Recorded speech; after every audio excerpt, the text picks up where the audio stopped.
So that should be live in just a second. Not too much. You might hear a little background noise actually. Do you mind if Chad? No, that's okay. It's a very small stream. There's been a max of 9 people at once. So it's very low key, which I was expecting. I have what, 42 subscribers, so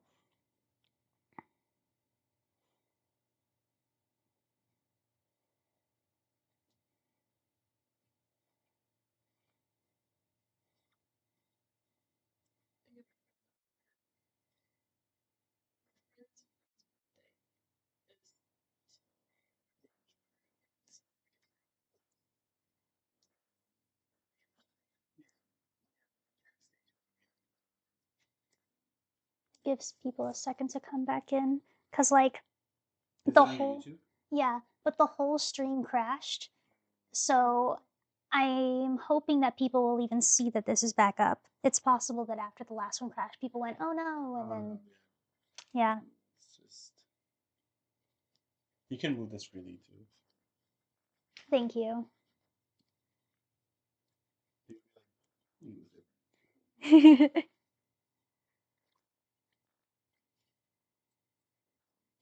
Yeah, I've been iPhone thinking about versus streaming, like everything I can do, it just drew.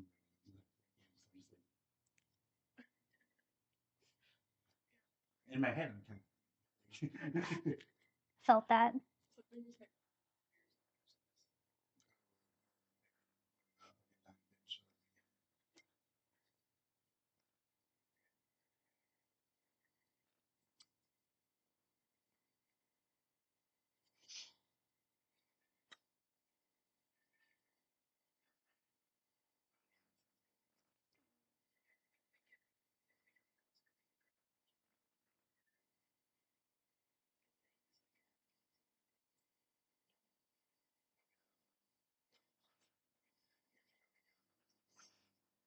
Did people find it again? Yay.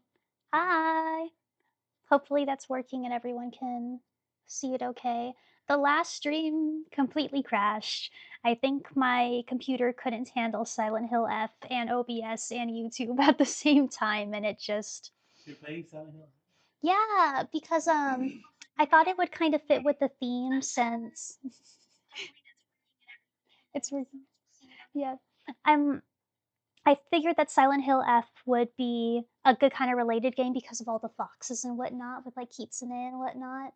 Um, so it's great. I really love the themes of it. And it's my first time playing a game of that like level, you know, because I've been much more of like playing like Legend of Zelda and like more easier like Nintendo games and whatnot. Well, I mean, I played Halo, but even that is a much smaller big game than Silent Hill F is.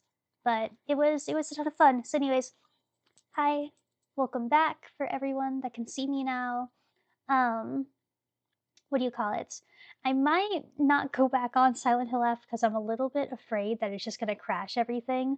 But maybe in the future, when I'm a little bit more experienced at streaming, I can just kind of continue it with the rest of the charity streams I do because I really want to get all the endings.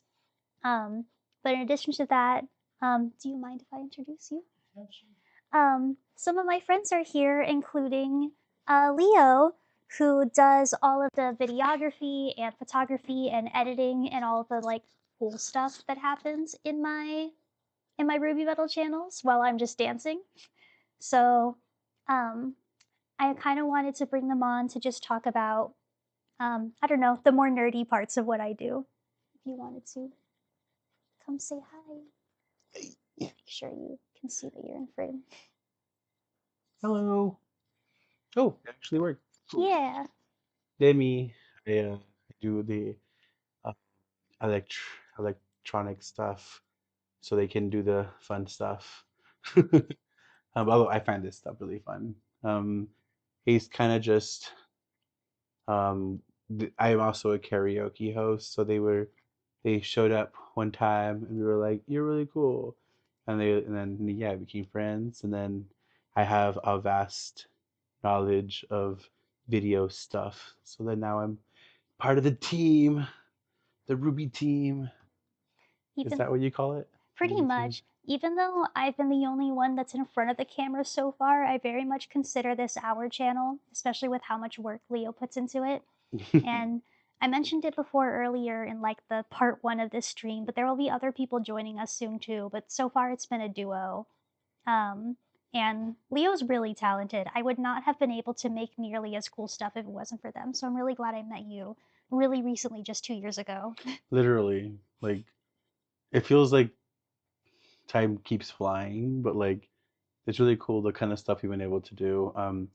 The second video we made, the Gimme Chocolate Mhm. one. I'm also brand new to the Babymetal scene. Like Babymetal was not on my radar for a very long time. I just knew of them, and I got to hear really cool stuff. And David introducing me to a bunch of really awesome like videos, and I'm a huge fan of how they edit their stuff. So like it reminds you of, like early 2000s, like I call it hardcore editing, where it's like it goes hard for no reason, and I really like that. So yeah, high energy, fast cuts, kind of a thing. I remember the first time they came to me, they were like, "You can just put the camera there," and I'm like, "No, I want to embody the live my best baby metal editing life." So unfortunately, I make them do the same take like 100 times, and Yeah. then they're like exhausted by the end of it. But it's show business. It's good. No, it's really fun. It's like I feel really bad because it's just me like telling them, okay, again, okay, again, okay, again.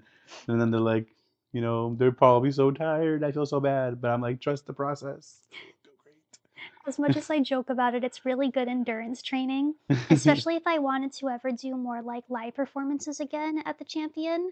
Then like you're low key giving me like good like stamina like building for that. Yeah, no, it's been really fun. I'm learning myself like challenges that keep coming up where I'm like, oh, I've never encountered this because it's like a much more faster paced faster paced editing doesn't mean it's actually fast editing either. It's a lot slower of a job because it's more meticulous. And like for like 2 seconds worth of like fast cuts, it took you about like a half hour to like figure out which ones work the best. And it's really nice to like get to flex those muscles since I don't really get to in my everyday life. So yeah, I have all this equipment and I like being able to use it. So it's really fun. I look forward to seeing what other like songs they throw my way, just to kind of see like what kind of energy we're gonna be bringing. I'm excited for like even the one we did recently. Hi, even the one we did recently at um. Sorry, a gremlin walked in right now. It was really scary. um, I'm just kidding. But no, I think it's God. God, I'm so sorry. I forgot what I was saying. Talking about it's not out yet actually, which is really unfortunate. The other people we collabed with just haven't finished their parts yet. Oh, Just sad. oh I no. know I was trying to get it to be done before today. That way I could like show them more of it. But fun facts, there's another video that Leo and I already shot. That I already spoiled. I already spoiled one thing. It's My okay. bad. It's okay. That already got shot and it should be out hopefully soon. But it's a collab with other people, and the other people gotta finish their parts. Um, but we did different. Leo, I didn't do anything different. Leo did different stuff with like the lightings and the angles for it, which No, is it really was fun. different. It was different energy of a song, and I could Yeah. tell it meant a lot to you. So, I was, and man, we had the worst. This is the favorite part to talk about. We had the worst filming conditions. My boyfriend's mom and all their drunk wine mom friends, were all there, and we had already told the public that the bar was closing, and then they were like, "Oh, I'm sorry. Let me be the rowdiest, the loudest. We haven't even been the whole night, but now we're going to. Now the bar is empty, and we are going to talk about like." They're like, "Oh my god, I love how you do your art." They say as they talk over us trying to do our art, and like, and I'm trying my best to like not lose my mind because I'm like, I really just want to shoot this so that they can get it back to their friends sooner so they can finish. And we're just sitting there waiting. And then even my equipment was not cooperating. And then when it was cooperating, they were loud. And somehow we got some great takes. But even when I was editing, like it'll be like really somber Japanese rock music, and in the background,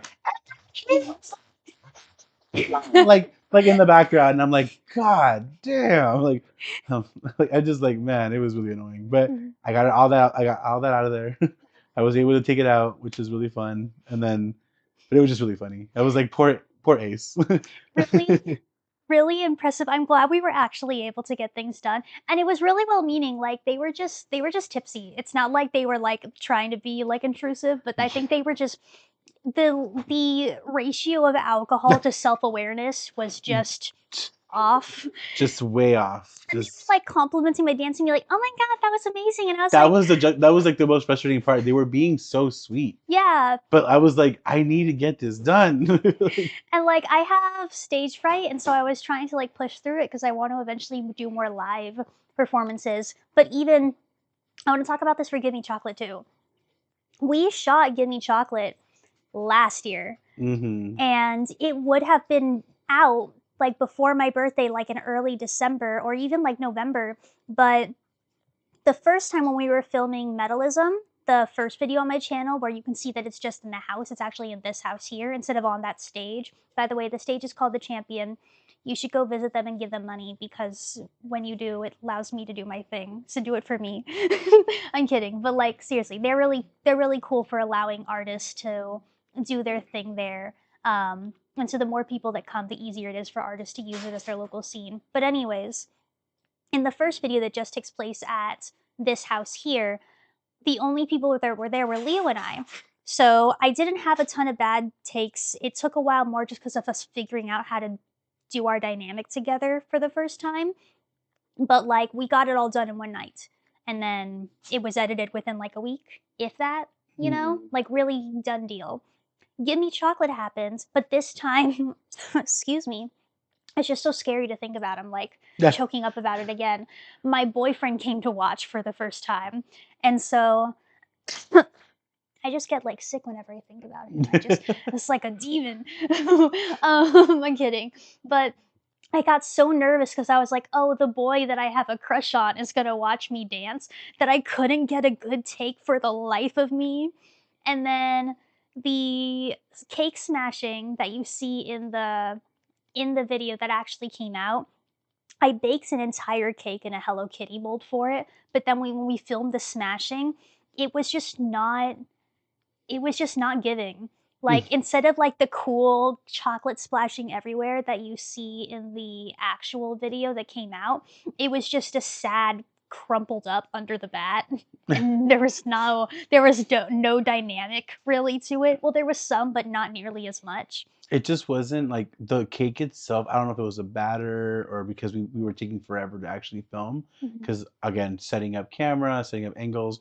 But the cake like it wasn't like sloshing everywhere. It was crumbling. Mhm. It was like I don't want to say dry, but like it was like crumble. It was crumbly. Yeah. And whenever I'd be like, oh yeah, they could smear the cake on their face, and then it was like smearing like sand because it would just fall off, and there was no like smearing happening, which it's fine. But then I was like, hey, how about we reshoot it Yeah. at Champion?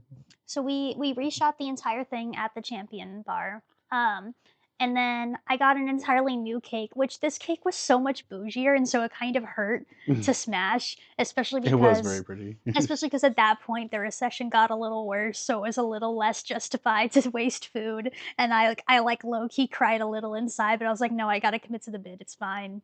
Um, when we smashed that one, it was fresh, it was not dry, and I smashed it so dramatically that there was chocolate batter on the lights on the stage. And so we spent like a good half hour, I want to say almost. Just making sure exactly how it was before. Yeah, cleaning chocolate off of everything and like And going with the now that I think flashlight. about it, I'm like, they'll probably never see this. I'm so sorry, John, an email. That never happened. I just that never happened. Out of the 4 people that are watching, John is one of them, and it's just like, He's just like fuming right now. mhm. I We knew cleaned it it. all. We cleaned it all. I I knew it. I knew it. Even before I knew it, I knew it. yeah. So that was fun, but it was so worth it because the second time around when we shot it, it was freaking amazing. And then I had also gotten rid of my stage fright because my boyfriend James came to that shooting as well, but I actually was able to dance like a normal human being. Yay! So that's another reason why I want to keep doing these is because I'd really like to perform at the Champion again eventually. And do you need help getting down? No, you got it. Parkour. um, I really want to eventually perform live again. It's just about getting like my confidence up there, really. But you're helping a lot with it because I don't know, you make me look good on camera, and then it makes me think I'm a better dancer than I am. So that helps. You're making my head big. It's a lot of work. I'm just kidding. I'm just kidding. No, it's pretty fun. I think for every take that we do, I always see like your improvement, and also like I think there's like too much improvement because like you're already like you got it down for the most part. Like every time you're like, oh, I don't know about this problem, like it looked fine to me. Mhm. You know, I'm like it looked cool. Like you just gotta um remember to like when you're doing it back to back and like the way I need you to do it to like edit it, like it's a lot, you know. So it's like don't take it as like oh I'm like I don't have a good take. It's like there's plenty of good takes. That's why we're doing them over and over again. And I don't know. For me, like editing part's like really easy for these projects, in the sense that like I get to be as creative as I want to be, and it makes for a really cool video. And even though the dancing itself is fun and like just like the added element of like the production is always nice to see, and then to bring that to a live stage is gonna be so cool. Mhm. Because we at that bar particularly, they have like overkill lighting system for such a small bar, and it's really awesome. Like all the lighting you see in that video is done all in camera. Like there's no like after effects that I did for that. Some slight color correction, but for the most part, all that was happening in real time. Like their light system is so intense. I love it. Didn't you say that there was one thing that actually made it look more intense where like the strobing of the lights was like strobing even more through the camera because of how I was Yeah. reading it? Hmm. Like, cause I kept telling them I was like it because we did a few passes without the strobing, and then I was gonna turn it on. I was like, hey, just so you know, like if it doesn't seem like it's doing a lot, like on camera it looks intense, and then you first watch it back and you're like, oh yeah, this comes with an epilepsy warning for sure. It's a Like, lot. That's a good point. I might start including those in our yeah, videos. that'd be great. Yeah, That's because I also didn't think about it too until we saw it. Sorry. yeah. No, you're fine. You're fine. That's also something that I wanted to bring up about why the upgrade from video 1 to video 2 was so cool. So that strobing that happens in Gimme Chocolate is just from the stage lights, right? Because they just have like borderline concert level lighting system for that little place, which is really cool. The strobing that happens in Metalism, there's a part in kind of like a slower part of the song where Sue Metal is not singing, where it's just pure instrumentals, and I kind of like look up and it zooms in on my face in the camera, and you see like really intense strobing. There was no fancy lighting there. Yeah, Leo just had like a flashing like light in their hands and just put it at my face, and I had to they try had no really idea. Like I remember that moment because I was like, "Do you trust me?" And they were like, "Sure." And I was like, "Okay, it's gonna be a lot, but like just trust me, it'll look really good. Also, don't look directly at it." And then I started filming. I felt so bad, but if I told them, they might get scared and then they might like not want Mhm, to do it because I was like, it's not as intense as it may as I'm gonna make it seem, but I just in the off chance they look at it, I mhm. just make sure that as long as they don't look at it, they were gonna be fine, and they would get it. Like I remember, like when I first used it on myself, I was like, yeah, this is good, it's manageable. But if I look at it, it becomes less manageable. Mhm. So I was like, whatever you do, don't look at it, and just it's a small take. Just I was gonna slow it down anyway. So even if I got like 2 seconds of them looking straight, I could be fine. But it came out really good. Looking straight on my good gay live stream. Mhm. Nah, but it's just one of those things where it came out so good. It's also like a really good example of just how talented Leo is, regardless of equipment at their disposal. Because the quality jump from video 1 to video 2 is purely just like Leo with the same amount of skills, except you gave them a stage, you know? Like the fact that we were able to pull off like that strobing thing and the cool like footwork shots in metalism and the lighting in general, all of that was Leo packing up what they already owned in their car and filming in a single night. For also like for the first time working with me, and we like they just got it. And so I know that it's only going to improve from here because we just have more things at our disposal, you know. And so obviously not during like charity stuff, but like in the future, um, I might like do some things like make even more like stickers and stuff to like eventually buy Leo more stuff to play with and whatnot. Oh, stickers. Hold on. I mentioned this in the first stream, but I haven't mentioned it in this one yet.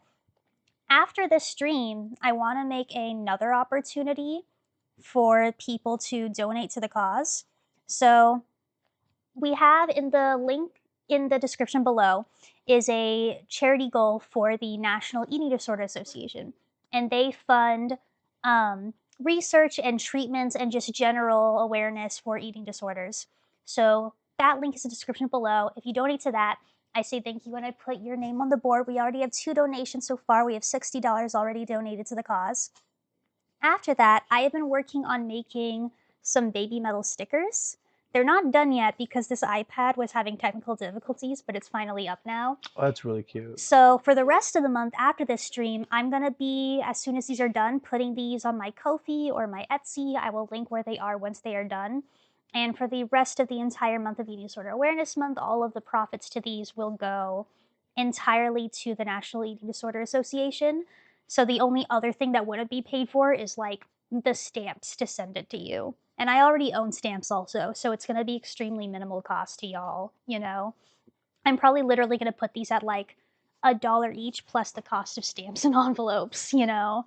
And just put that dollar to eating disorder awareness, you know? Trying to make it really accessible. So that's the other thing I'm doing in addition to this. Again, for the people that are here, I'm going to be kind of alternating between talking about Babymetal and talking about the cause and whatnot. So thank you for joining us. Thank you, Leo, for coming over.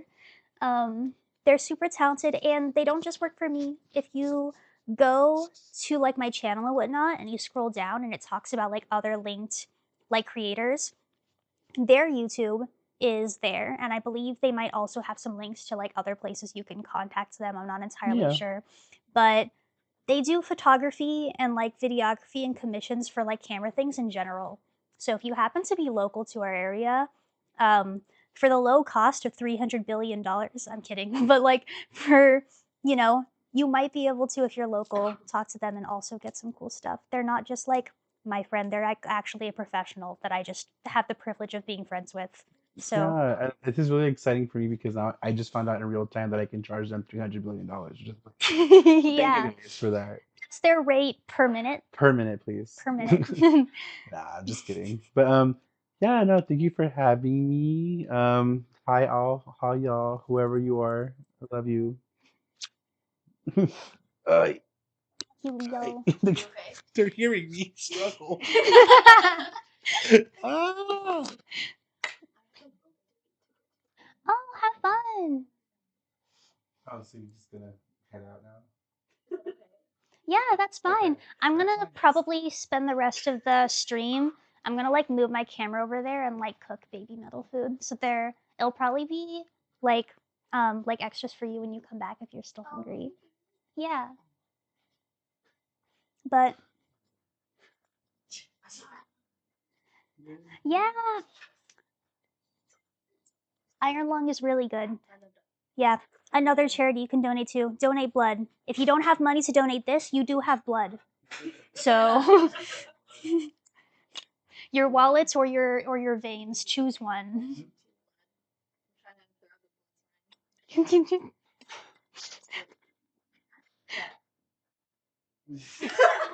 I was gonna show you, and then I realized I cannot do that on stream.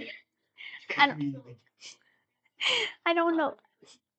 I don't know if you guys heard because the microphone's just on me, but they're making jokes about the fact that I said blood, and we're not that far away from LA here. But no, this is a good, wholesome stream about Babymetal and recovery, so we're not gonna do that.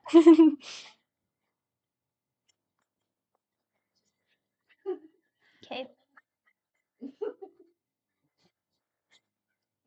Oh yeah, chilies. Um, what are these types of flowers? I've been drinking like flower tea this entire time. It's a lychee. I need to like fill it up, but I'm drinking flower tea in this thing. Sure, thank you. I might be moving over there also because I wanted to do the activity that I mentioned in the part one of this stream of making Babymetal themed foods. So I might move the camera over there, especially if y'all are done. Thank you, friend. I appreciate you. I appreciate you.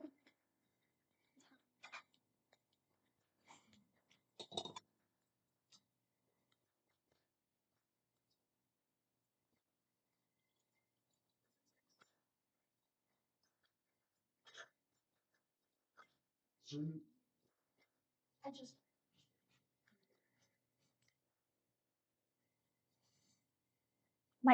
My dumbass, I literally went and went, all right, I'm done. That's yeah, of course. Let me set this down.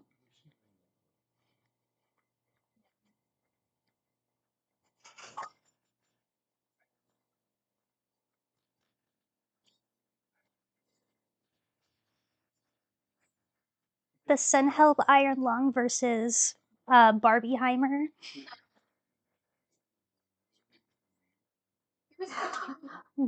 I heard the same thing from you, right? You also said it was like it was entertaining, but it was kind of goofy. same guy who made a Spider-Man. Mm-hmm. Okay, let me. And he will All right, all of this is physically connected, and I need to get it over there. Or I can also just move my phone and switch it to a scene over there instead of moving the whole camera. I was gonna just put it on that island there and point it towards the kitchen. Technically, audio is on top and the camera, so James just picks up the camera. So usually,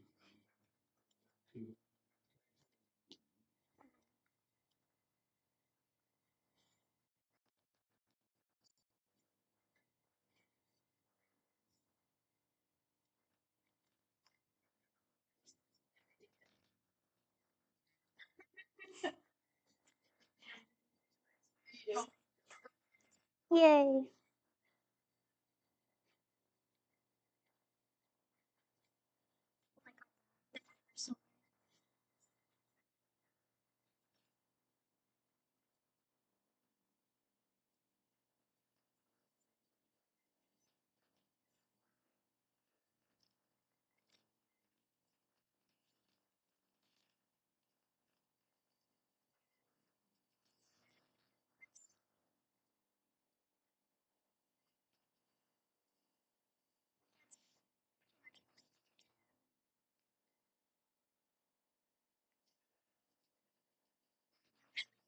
Closer that way.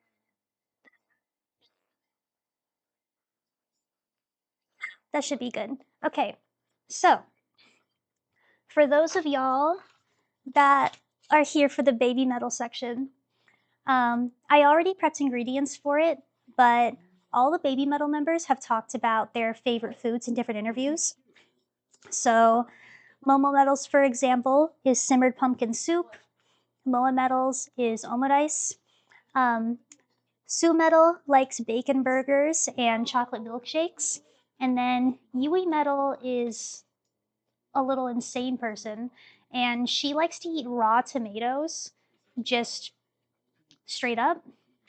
I don't know why she's like that, but I hate tomatoes, so we'll see how that goes. But I already prepped the ingredients for all of them. I'll show you.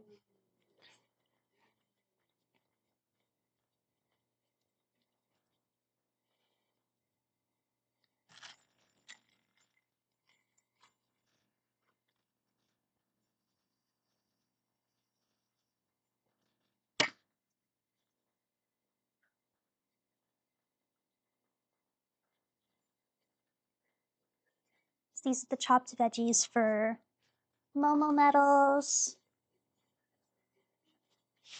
tomatoes for Yui.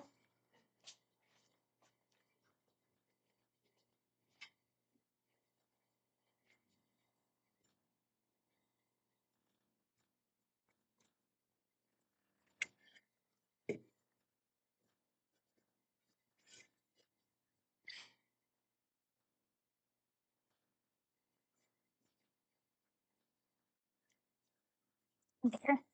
This is ponzu to go on the tomatoes for Yui.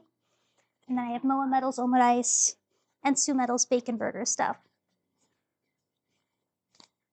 So yeah, get that all prepped.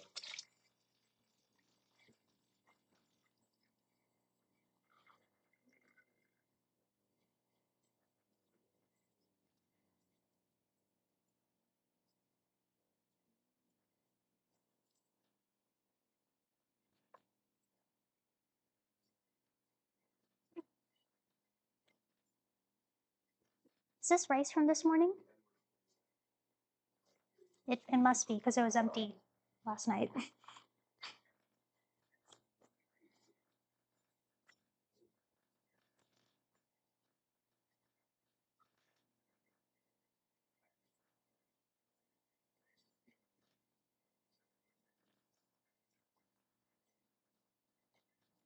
Should be fun.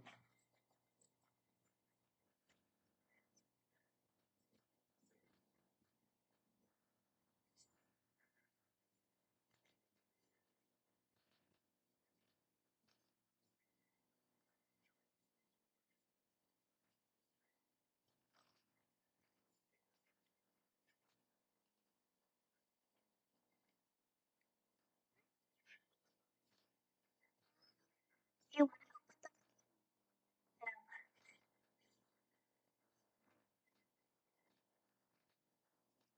I don't think so then.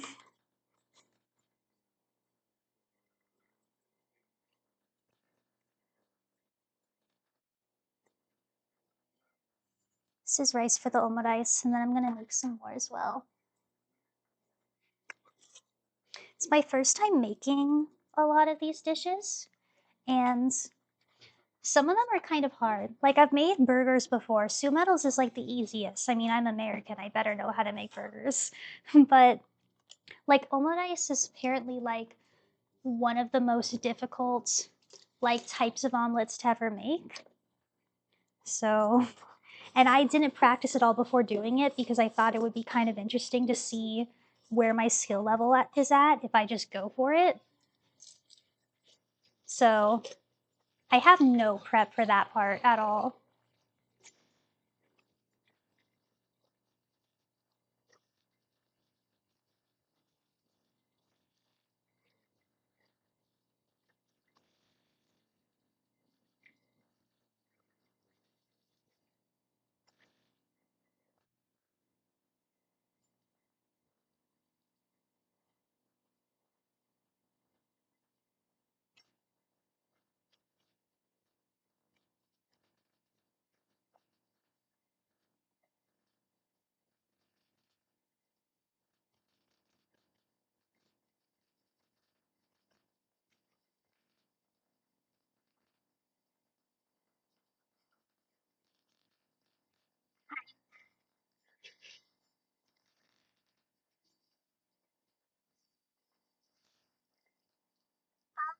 I don't know.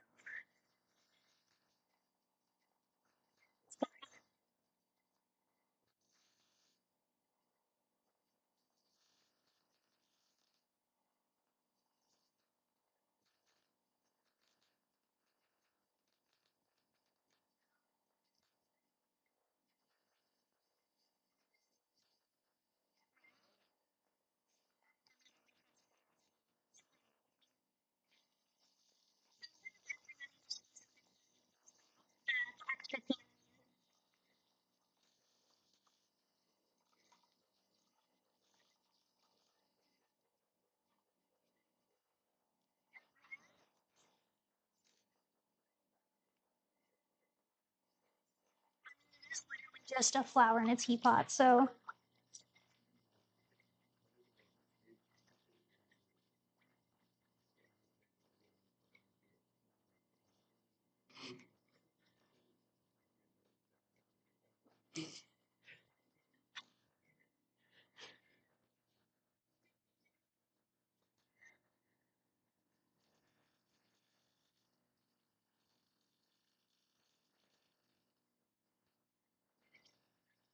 I don't think they can hear you because I'm the only one with a mic. But yeah,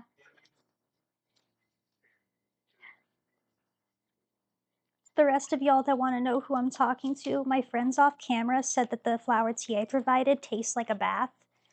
So no, they're being really insulting over there. They're saying that I basically gave them gamer girl bath water. Um, the toaster.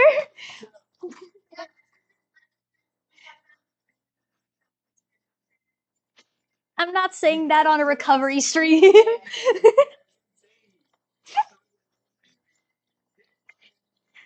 They're making mental health jokes on a recovery stream. I can't believe them. Can you know how I just said kudos to Leo? No, cancel him. I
don't skip meals. Plus, I get to share this with all the people that are helping me later.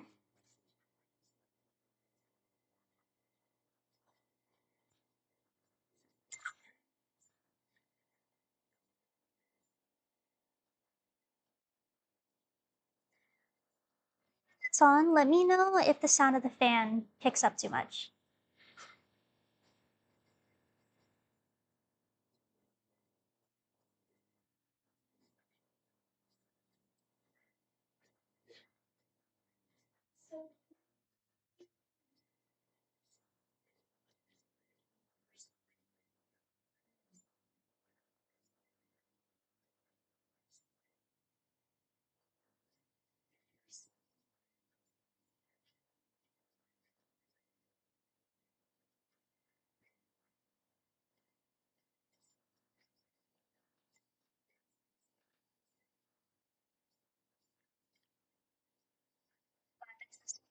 It smells so good. I love sesame oil.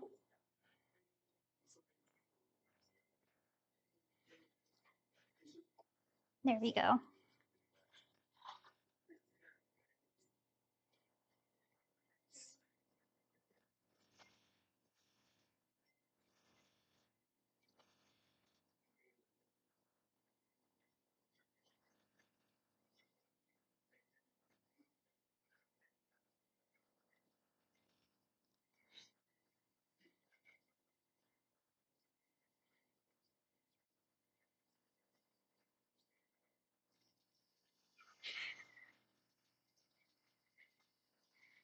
Hey, Kate, do you know where my cooking chop? Just kidding, I just saw them. I don't need you for anything.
So this is most favorite, which is simmered pumpkin soup.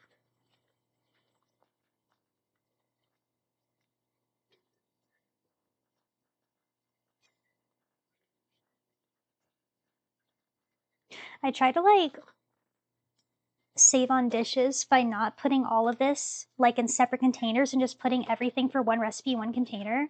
But the thing is I have to fry the onions first before the before the squash, which means I'm having to fish around all the squash to the rest of the stuff that I fry, which is a little, oh well, live and learn, I guess.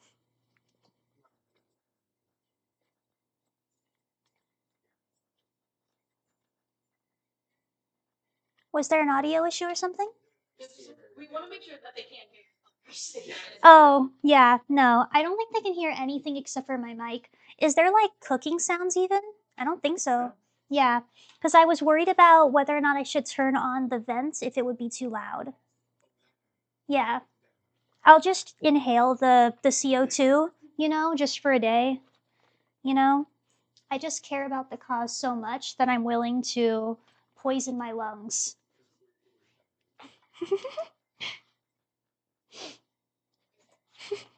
It's fine.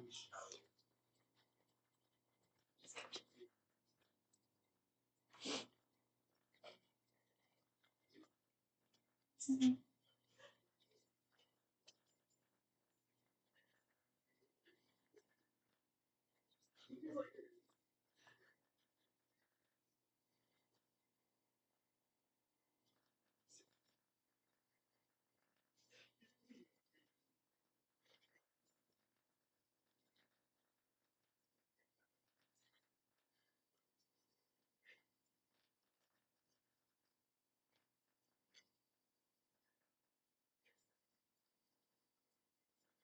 There's another person that came on.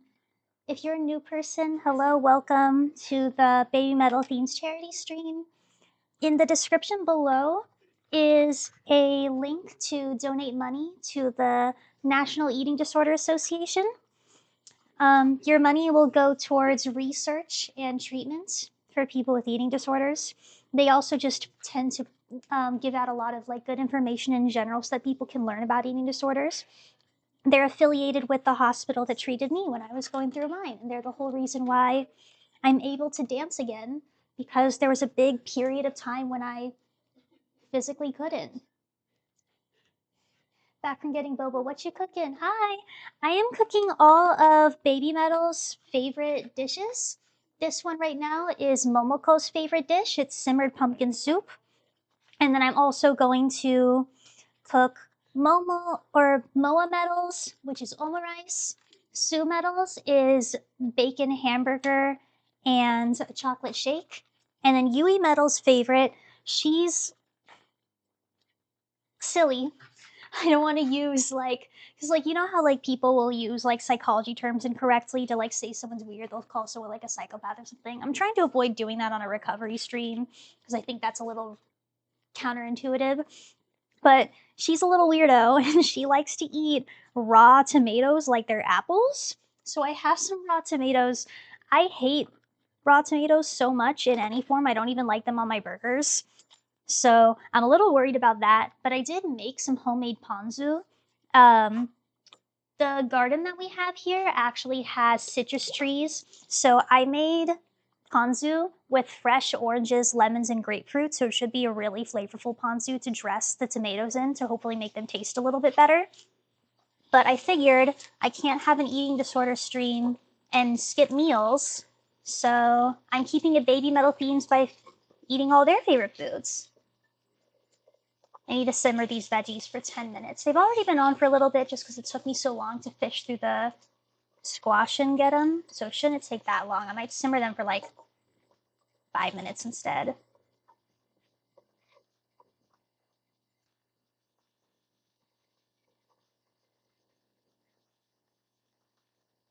I don't know if you can hear the cooking. I just lost a carrot. No.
Okay, then you would get along with Yui. I I like tomatoes, but I like them the way God intended when you cook them down and the chemical reaction releases the MSG in them. Because MSG tastes delicious. The like salt that's inside of tomato. If you mix MSG and sugar, beautiful. But like, I don't know, eating raw tomatoes to me is like as deranged as biting into a raw potato. So you and Yui metal are weird.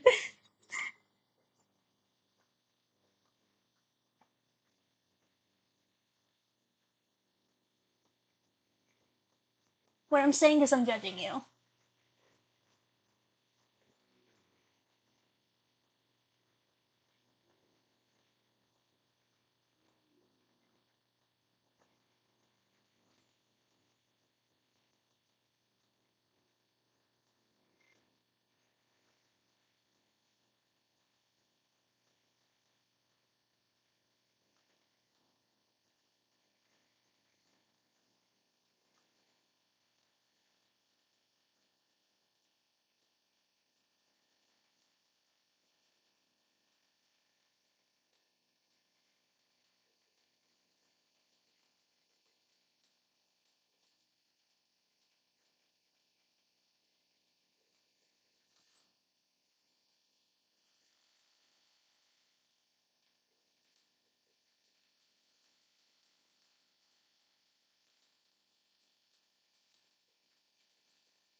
Wait, like only the acid from like cooked tomatoes?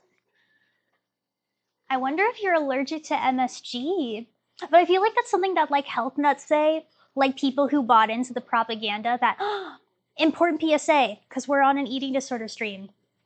All of that stuff about how MSG is like really bad for you and terrible for you, not true. Artificial MSG is questionable, like as questionable as artificial sweeteners and flavor enhancers are in general.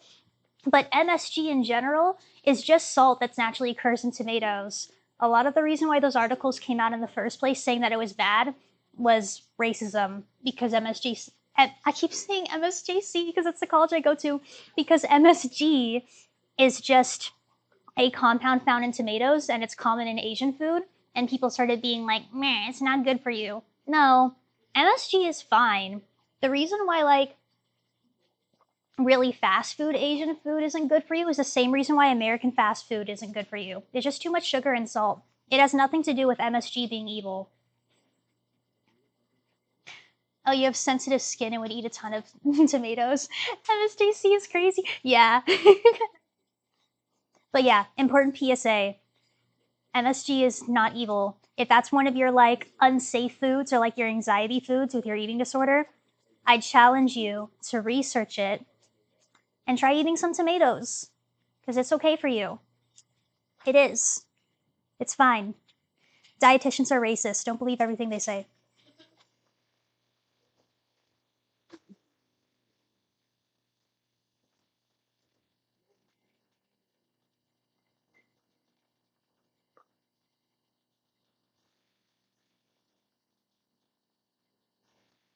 These only need to be sauteed for 3 minutes. And then once they do, I need to make kombu stock. I couldn't find kombu anywhere, so I'm just gonna make nori stock, which is just another type of seaweed. And I think it should still be yummy, so.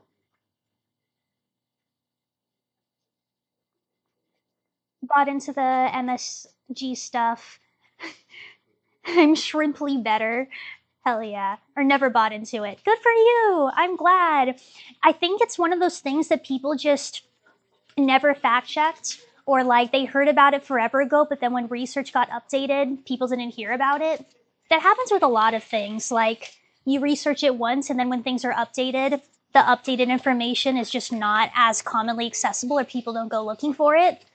But yeah, it's just racism. That's not to say that there aren't like, you know, things with like artificial versions of like salts and sweeteners. But even then, like, if you're not afraid of stevia, but you're afraid of artificial MSG, you might be having a little bit of a cognitive distortion there, you know?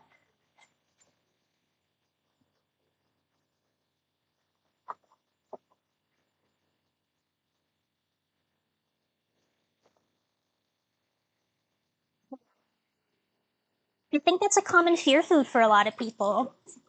I'm trying to think of like, I don't want to list my fear foods because I don't want other people who maybe are still struggling with their ED to hear me and go, oh, wait, is that like not a good food? And then they now have a fear food. But mine were really bad. I remember being in restaurants during ED treatment and crying because I was asked to eat certain things. And I'm proud to say that I don't think I have any fear foods anymore, but that's after years of recovery. I've been in recovery for about 6 years now. I started really getting serious about my health in 2020. The pandemic was so awful, it kind of forced me to wake up, you know?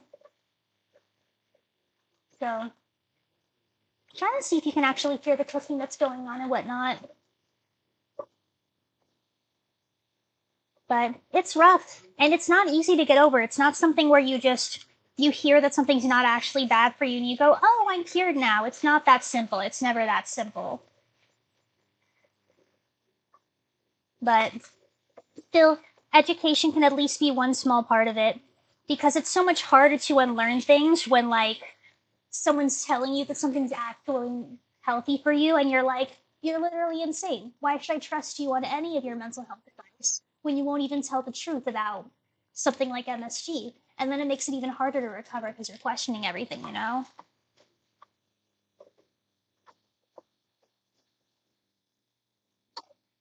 I need to put this back in a bowl. Probably not this one because it's plastic. I'm glad you overcame your AED. Thank you. Yeah, it took a lot. It took a lot of work.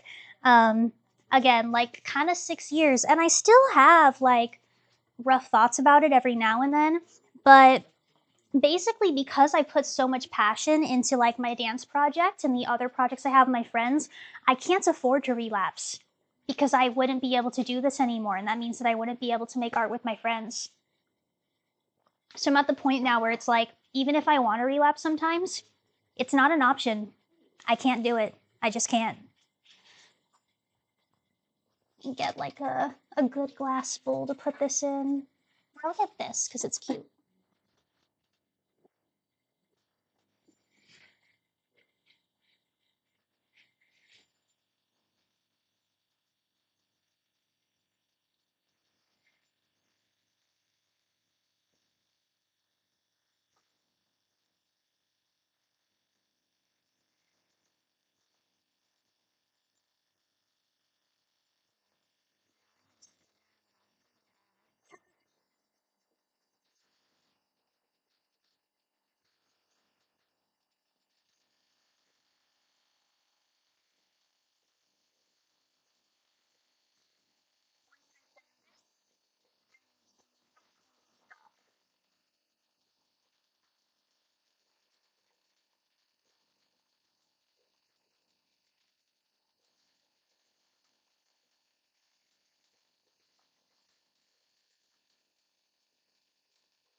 The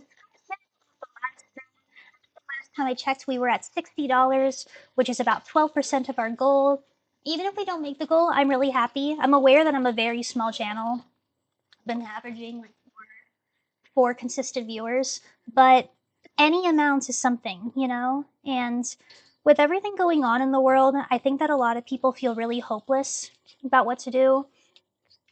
Kate on the part 1 of this server was talking about that, about how like stress and like feeling like you're out of control can contribute to eating disorders. You know, capitalism, politics, just general everything going on. And so I'm hoping that this stream can maybe provide comfort, even if it's just to 4 people, you know, because we need that right now. And I worry that things like eating disorders are going to get worse if my country, America, keeps going down the route that it's going. So it needs to be talked about. Same with the other important piece of February, Black History Month, you know. I actually think those things can go more hand in hand than you think. On the Black History Month side of things, it's really hard to talk about what Black people have gone through in this country without thinking about like mental health, you know? I can't talk too much about this with like a lot of expertise because I'm white, but like people of color in general are just not taken as seriously in the medical field, and they're more susceptible to medical neglect, be it in the mental health side of things or the physical health side of things.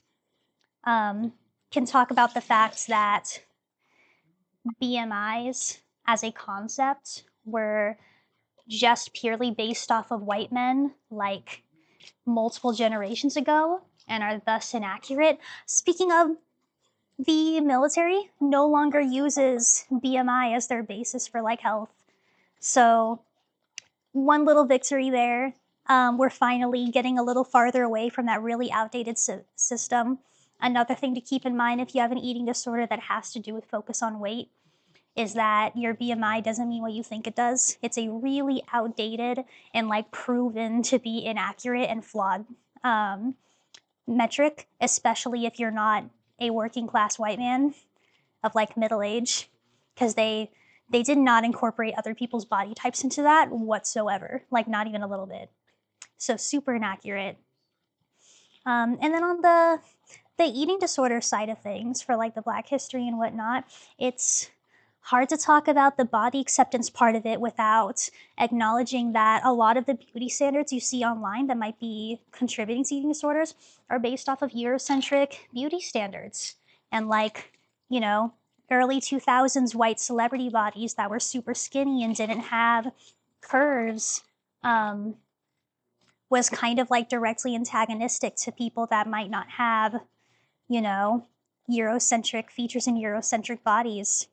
So I think the fact that these two movements share a month makes a lot of sense if you think about it. That's kind of all I can say because, again, I'm not qualified. I'm sure more people could talk about this, but unfortunately, I don't have anyone in the room with me that can talk more about it. But, you know, those were just kind of my 2 cents that I was thinking about as I was prepping for the stream, you know? But in general, like, with everything going on, I think movements like this can help people feel a little less hopeless and like they're actually doing something, you know? At least I hope, even if it's 4 of you.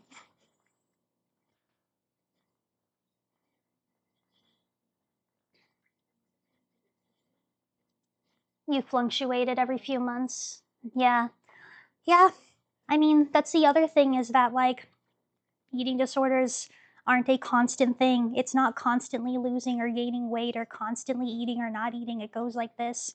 I remember this is also why, like, the information part, like, the education part is so important to healing from eating disorders. I resisted recovery because I insisted that I couldn't be anorexic. And the reason why is because I had some symptoms that were more common in bulimia, like binging and purging, mostly binging. And so I basically got convinced that like my parents and my health team were liars. And just exaggerating about how bad things were because of that. And no one had told me that you could have both, and I didn't know that I had both anorexia and bulimia at the same time. And I think I would have been a lot less resistant to treatments if I had known that. If I knew that you could have more than one or that things can fluctuate, and just because they fluctuate doesn't mean that your illness or your struggles are less valid or that you don't deserve help.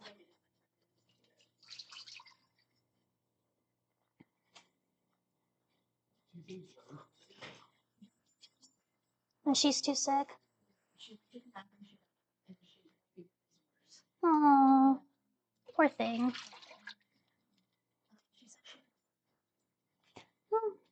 No reason. It's okay. For an update for people that didn't hear that, I'm talking to my friend just because someone that wanted to join is sick. That's all. Everything's okay. Thank you. Have fun. Bye.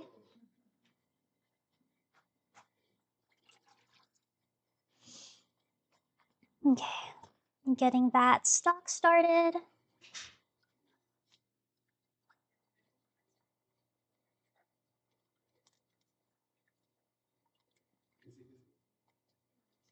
There's a part of this, there's 2 recipes where I might need a blender, and I'm a little bit afraid, but maybe I'll just like turn my mic off for those parts for like just a couple minutes and then turn it back on.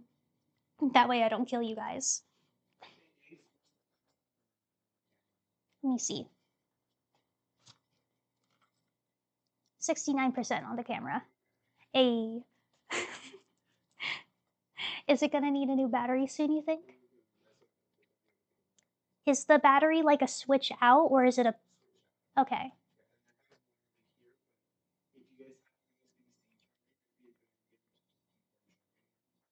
Okay. There might be one down there, if not on that table, I think.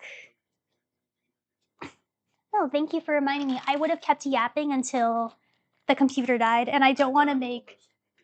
Yeah, I don't want to make a stream part 3. I already feel bad that that one stream crashed. Nah, destroy our ears. You know what? Don't tempt me because I'll do it. If you want me to keep the mic on while the blender's going, I'll just torture you.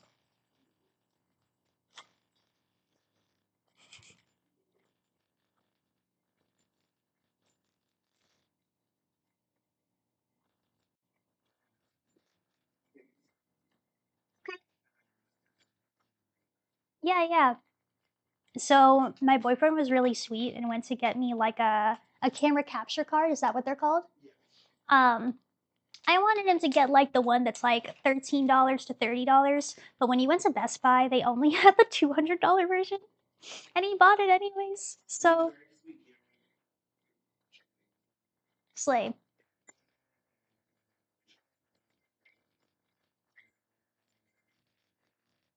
Oh, perfect.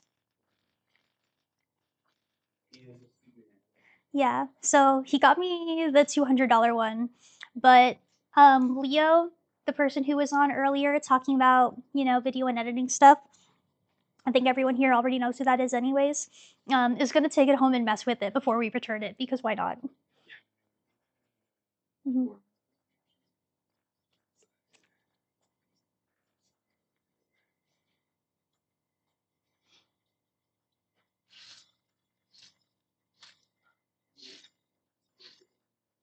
Which song is stuck in your head?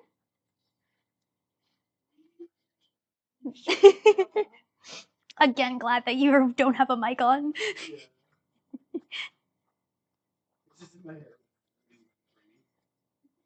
Love him, he's the greatest. Leo or James?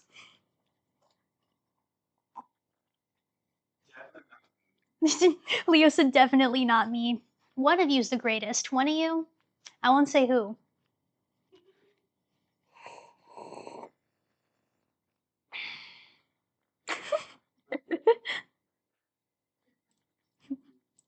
When in Rome, do as the Romans do. Yeah.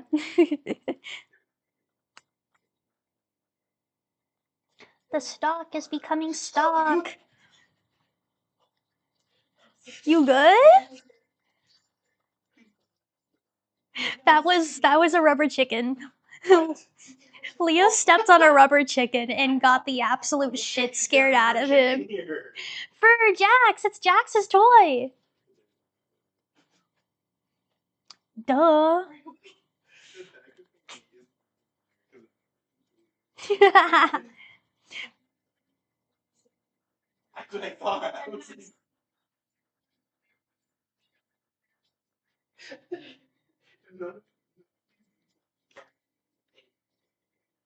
Pour combo stock into pan and then boil into kabocha soft.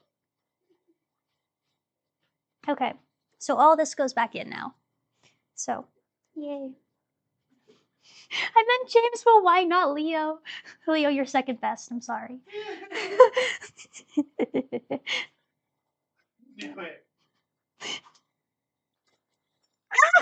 No! I dropped one of my cooking chopsticks.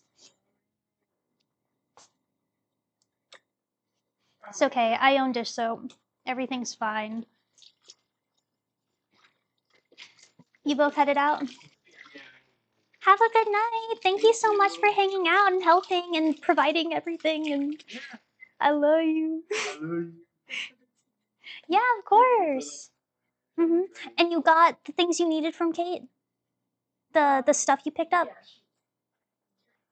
Yeah.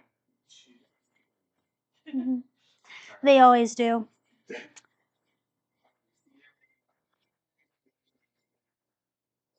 Okay, no problem. Yeah. When? I'll be done at 8 p.m. I might go a little longer just because I missed so much time crashing, but yeah. Yes, no problem. It should be around 8. I'm debating whether or not I'll go longer than 8. Yeah. They said bye, Leo. Yes. Leo left. I might go longer than 8, maybe, because we lost so much time due to the crash in the stream and the technical difficulties, but we'll see. I don't know. It'll depend if more people are going to donate or not. Like, maybe if someone promises to donate, if I stay longer, then we'll do that. Okay. Pouring kombu in pan. Boil until kabocha is soft, which is going to be about 10 to 15 minutes. So this is going to be in there for a minute now.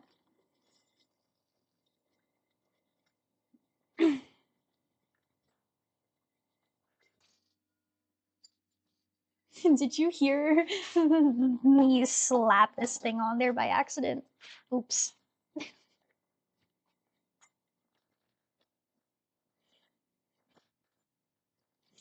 All right. While that's going, let me check and see if anyone else has donated. Hi. Just gonna double check really quick.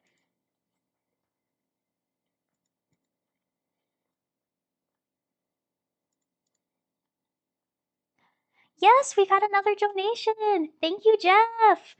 I don't know if Jeff is still here. Apparently that was a whole hour ago, but I'm gonna write it on the board right now. Let me bring it over.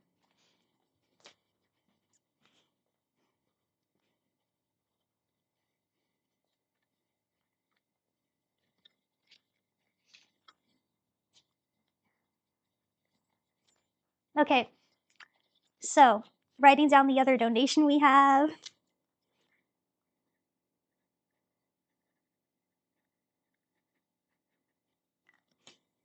So that'll go on the board right now.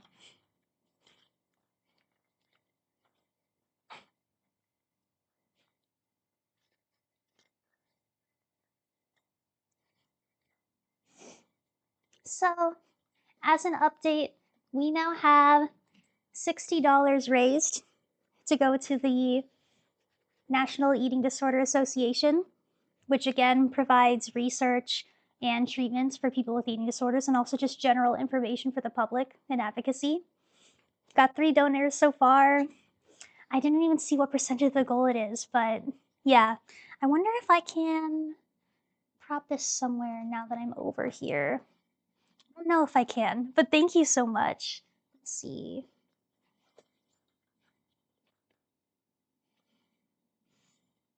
Actually, yeah, I can if I just put it where the recipe cards are.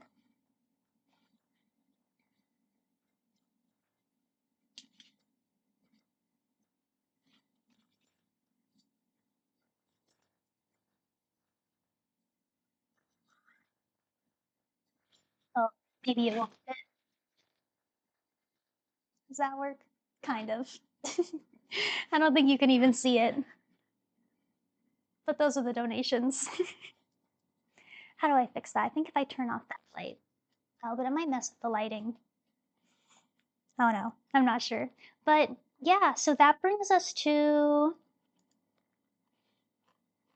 $64, which is 12% of our goal. But I'm so happy that people are actually donating. I was really worried that since I'm such a small channel, that like it would be nothing. But I think for like first stream ever on a channel with less than 50 subscribers, $64 going to a good cause is really good. I mean, it's better than nothing, right? I'm really happy about that. In fact, you know what?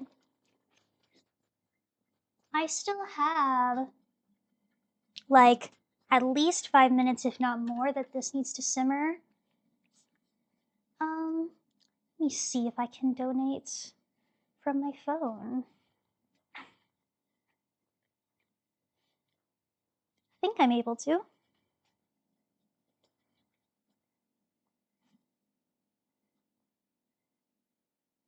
I'm gonna donate to add some extra money.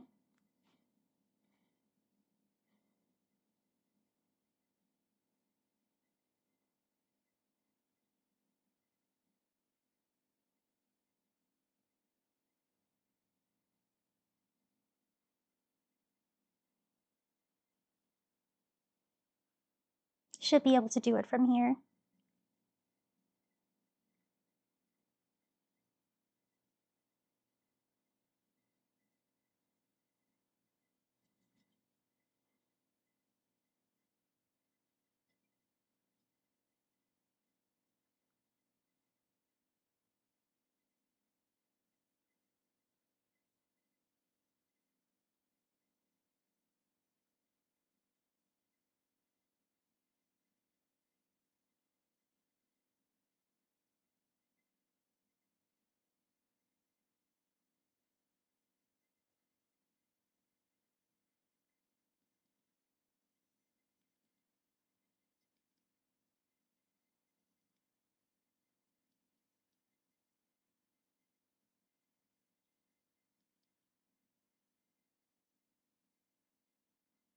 Should be going through now.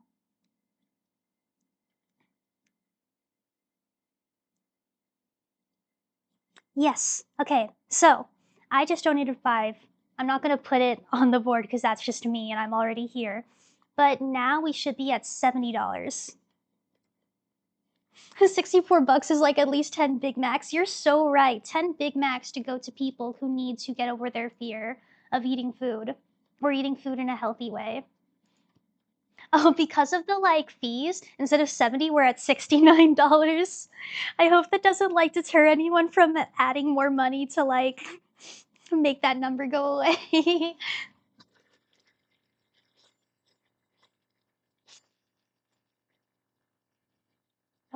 This is starting to look really good.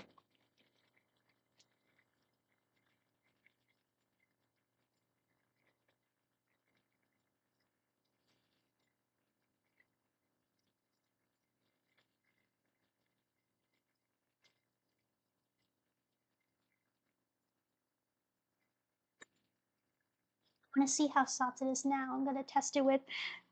That's what I'm saying. It's at 69 now. Let's go. So that's 4 donors, but really 3 because one of them is me. But yeah, but that's something, dude. That's like you said, that's some Big Macs to go to people who need to get over their fear of eating Big Macs if they have one, or eat Big Macs in a healthy way.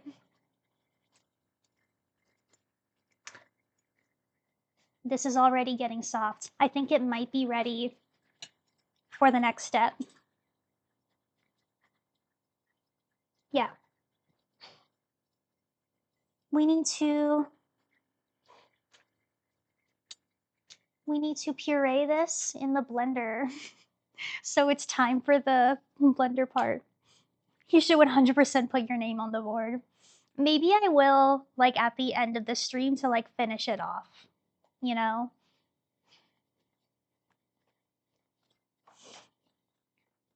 All right, let me see. Can I do this? All right, that needs to be backed up.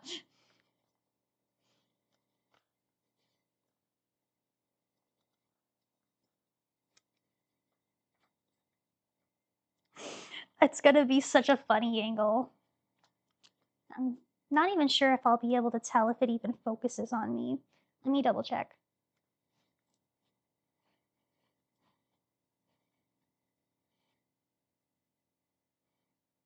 Oh yeah, it'll focus just fine. Okay, so new angle. What's the vote? Am I torturing you two by having the audio still be on? Because I can mute it, I think. Blender hardly knew her. You know what? You're getting tortured. Just for that, you're getting tortured.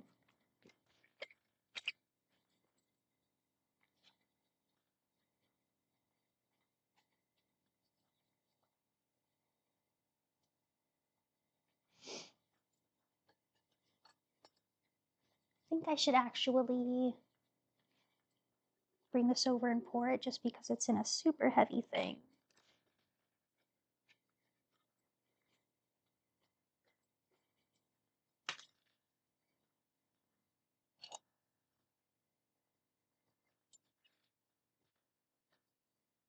So we'll go back to this angle for a second.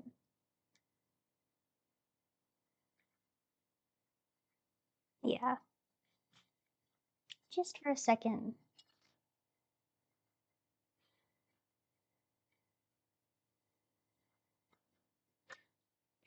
This is gonna be my first time even trying this dish, let alone cooking it. So I really hope that needs to be cleaned off. There was a microplastic in here. I'm so glad I caught that.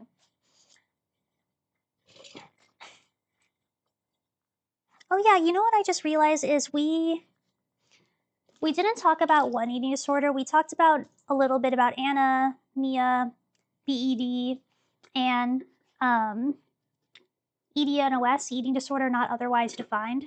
I think it has a new name now that Kate mentions, but I am failing to remember it. When I went to treatments, like, oh my gosh, I'm gonna reveal how old I am. Like 8 years ago. It was eating disorder not otherwise defined. But there's another one. I was thinking about it because of the microplastics we almost ate. It's either pronounced pica or pica. um, but that one has to do with eating things that are not meant to be eaten. And it's one that I think is less talked about. I remember when I went into treatment, I was with a bunch of girls my age. Pretty much all of us had restrictive eating disorders and were ranging from ages like 12 to 16. We were like the young teen group, and then there was an adults group, there was a seniors group, and then there was like a little kids group. And I remember us seeing the little kids walking down the halls of the treatment center, and all of us were like so disturbed because we were like, what do you, I think none of us had heard about ARFID before or Pika Pika. And so we just assumed that this was like a bunch of 6-year-olds that somehow already had anorexia. No, we just had never heard about these other disorders that have to do more with like eating things you shouldn't or picky eating, which again is why education is so important because, you know, these things can affect all sorts of people. There were people in my treating center that were seniors. There were people that were little kids. There were adults. There were men. It's not just teen girls, not by a long shot. So all of that stuff is really important to keep in mind. This is going to be so good. I'm really excited for it.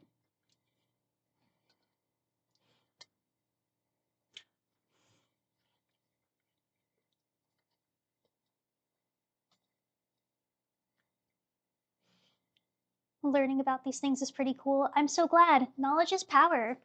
Again, like I said, I wouldn't have recovered at the rate that I did if it wasn't for the new information that I learned, you know? Because when you think that EDs are one thing and then your experience is something different, it's so easy to downplay your own experiences. One of the common eating disorders that tends to affect a lot of men is something called orthorexia. Orthorexia is more of like an obsession with like being healthy. So it's kind of associated with like the gym bro stereotype. If you've ever seen people that get really into fitness, but it gets to the point where they're afraid of seasoning their food and they don't allow themselves to eat a single thing over a certain amount of calories and they get irrationally angry when they can't go to the gym. Yeah, sure, it might not seem like the typical eating disorder you think of people who binge eat or purge or restrict, like the same way you think of, but that in itself is an eating disorder. And I think it just doesn't get talked about as often because like gym culture is so prevalent in America that if you really took the time to think about how many people at the gym are actually enabling something really harmful, it would cause a lot of damage to egos. But it's really important. Those people need help too. So again, this comes in all sorts of different flavors, not just Anna and Mia. Even though those are the ones that I have, really important to talk about the others as well. Sorry, house shook. Okay, we have all this. We gotta blend it.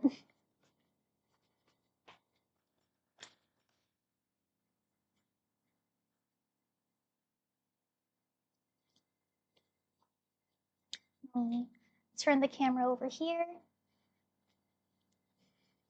It's gonna be really loud, but you asked for it. Hopefully there's no one that like comes in right when I end up trying to do this, because that would suck.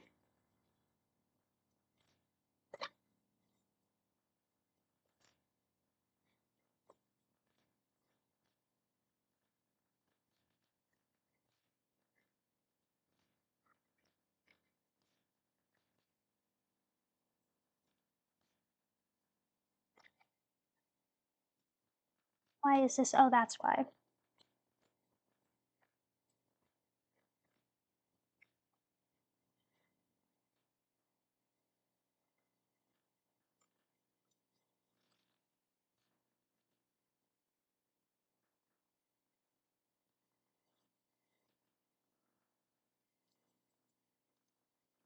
also helps if you plug in your blenders if you want them to work, just so you know.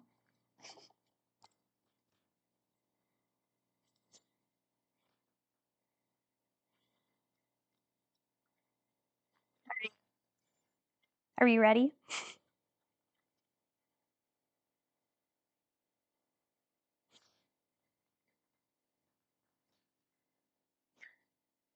Volume warning.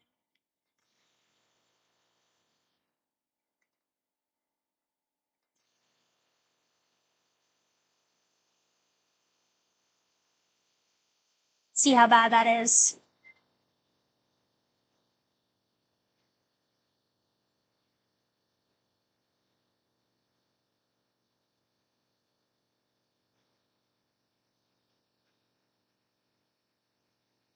Is there blenders that aren't plug-in blenders? I didn't even know that. Oh, you're being sarcastic. I'm so dumb.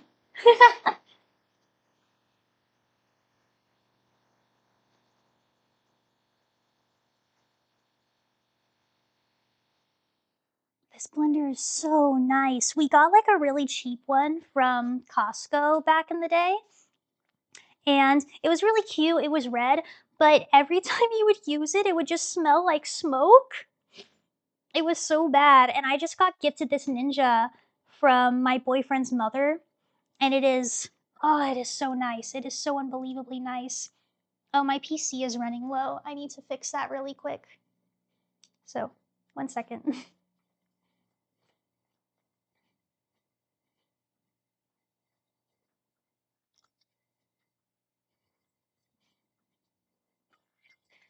Like in the PC. And then while I'm at it, I'll check the battery on the camera. It's still at 69%, so we're fine. Everything's fine. 69 forever, y'all. Okay, that's plugged in. Smoke from blenders is not good. Yeah, I didn't think so, you know, like maybe for a second, but it's really not.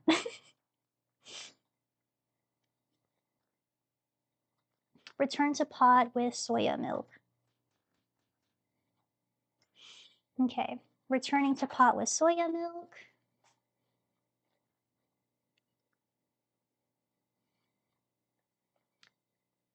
Let's see. Yeah, that's perfect. Okay.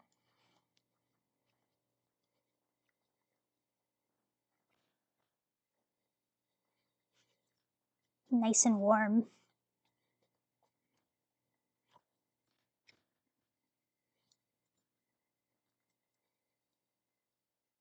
Oh, it's so thick. Oh, it's so unbelievably thick. All right.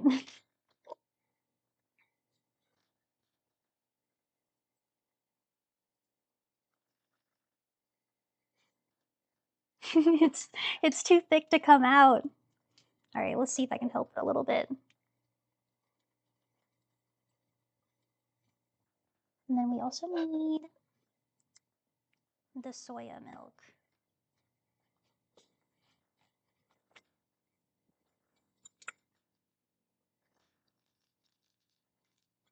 It's my first time getting soya milk from like an Asian store.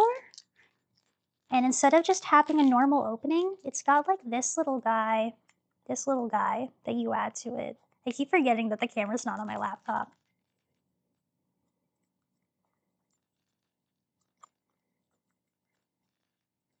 This is not a straw. Please use for pouring. How cute. I don't like the extra individual plastic. I don't think that's very cool. But it's cute. You know.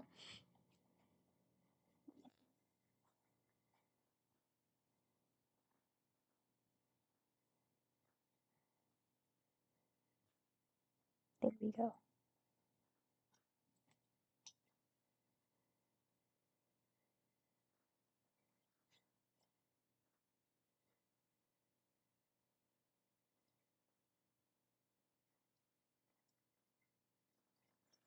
There's 200. and 4.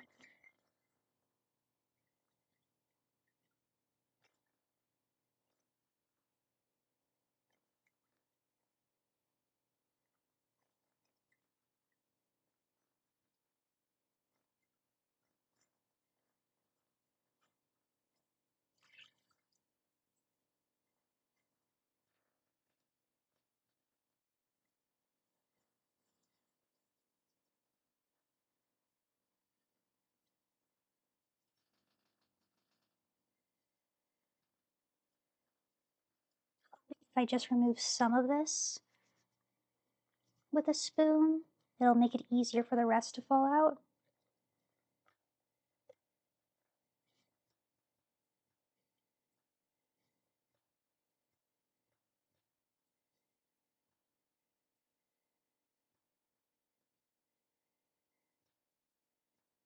This Ninja is so cool though.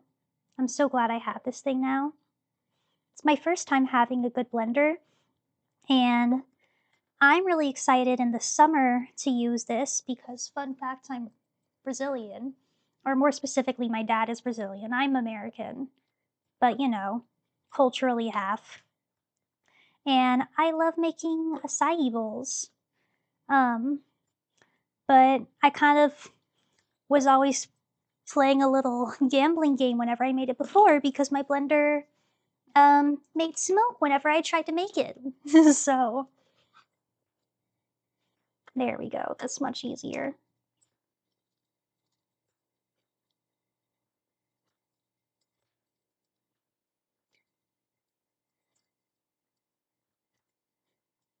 I hope that this smells good. I guess I'm getting the same experience you guys have in terms of the smell. But fun fact, I don't have a very strong sense of smell, like at all. I can only really smell really strong things like smoke, gasoline, weed, garlic. Everything else, basically non-existent. It's actually a side effect of malnourishment, and it's another reason why recovery from EDs can be so tough, because when you're malnourished, and again, not overweight, malnourished, you can be overweight and still malnourished. When you are malnourished, if you don't get certain nutrients in your diet on a daily basis, you can actually have your taste of smell and your sense of taste, of course, get lowered. It happens for a couple reasons. One, just in general, when things aren't used, they slowly shut off. But two, when your brain doesn't have everything that it needs, enough fat, enough carbs, remember your brain is almost entirely made of fat. So people try to like cut fat out of their diet thinking that it's healthy. Your brain is basically a giant glob of fat. You need fat to live. If your brain doesn't have enough, you stop producing serotonin. And usually we associate serotonin with like the happy chemical. It's also the pleasure chemical and the sense of food and taste. And if you don't have enough serotonin in your brain, you won't be able to taste and smell things. Another common thing that happens with that is zinc. If you're deficient in zinc, you don't produce as much serotonin. And if you don't produce much serotonin, everything starts to taste bland.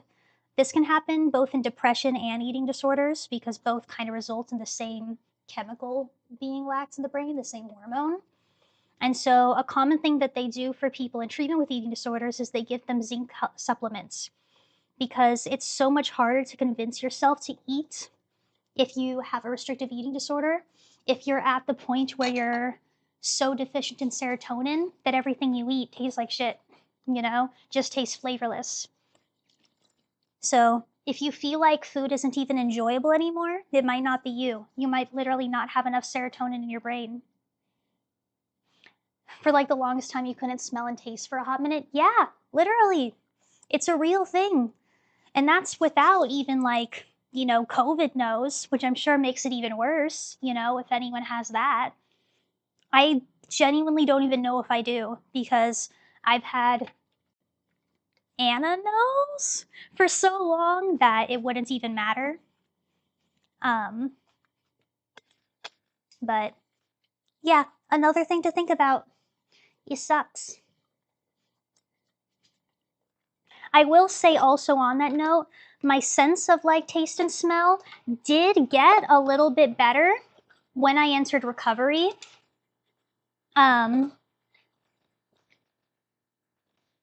I think not just because I was eating better, but also because I was happier. Like, it was both the recovery from my ED and my depression, which again go hand in hand. It's really hard to be happy if you don't have enough fuel, you know?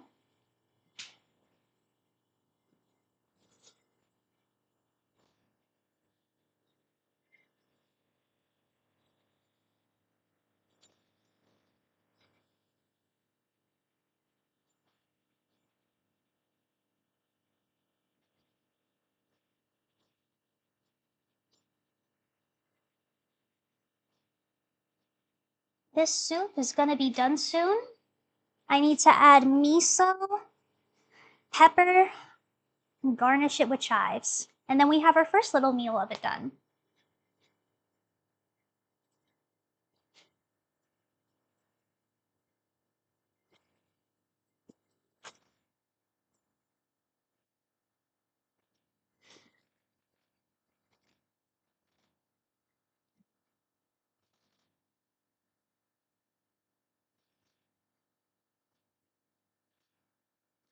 Funny fun fact about our kitchen right now, everyone in this house likes Asian food, so we have 3 different containers of gochujang in the fridge right now.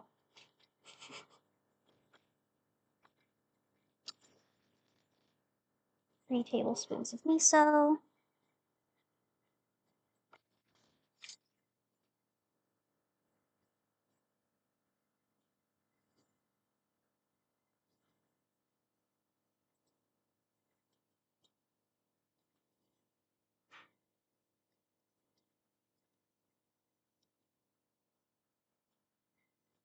It says to like add miso and salt, and I'm a little skeptical of that because miso's already so salty. So I'm definitely gonna have to be taste checking this to make sure everything's all good. And 3.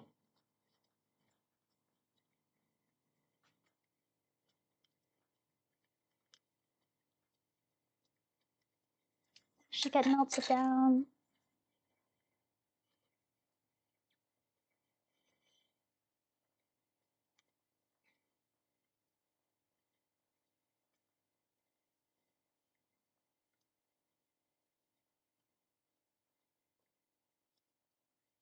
Make sure that gets all combined. It's hard to tell if the miso is actually combining because the soup is so thick.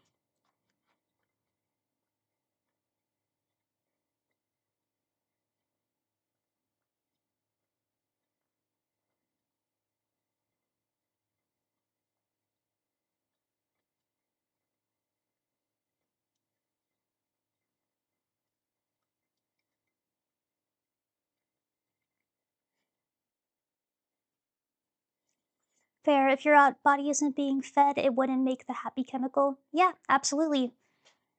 If you're not fed enough, your body won't make any chemical. It's part of the reason why eating disorders of any kind are so dangerous because there's literally no part of your body that is okay with lacking nutrients. Not a single one. So whether you have ARFID and you're just not having enough variety in your diet, whether you're binge eating and not getting enough balance or losing a lot of those nutrients due to the way in which you're eating it, if you're bulimic and losing out on electrolytes, or if you're anorexic and just not having enough food, period, whatever type of ED you have, there's not a single part of your body that isn't affected by malnutrition. So if you look up like the common like health side effects that can happen to people with eating disorders if left untreated, it's like an entire encyclopedia. Everything from digestive disorders to lower like sensory problems to neurological problems to muscular and skeletal structural problems, even skin problems. In the height of my ED, I had chronic dry skin and chronic dry eye because I didn't have the right nutrients I needed for my body to lubricate itself.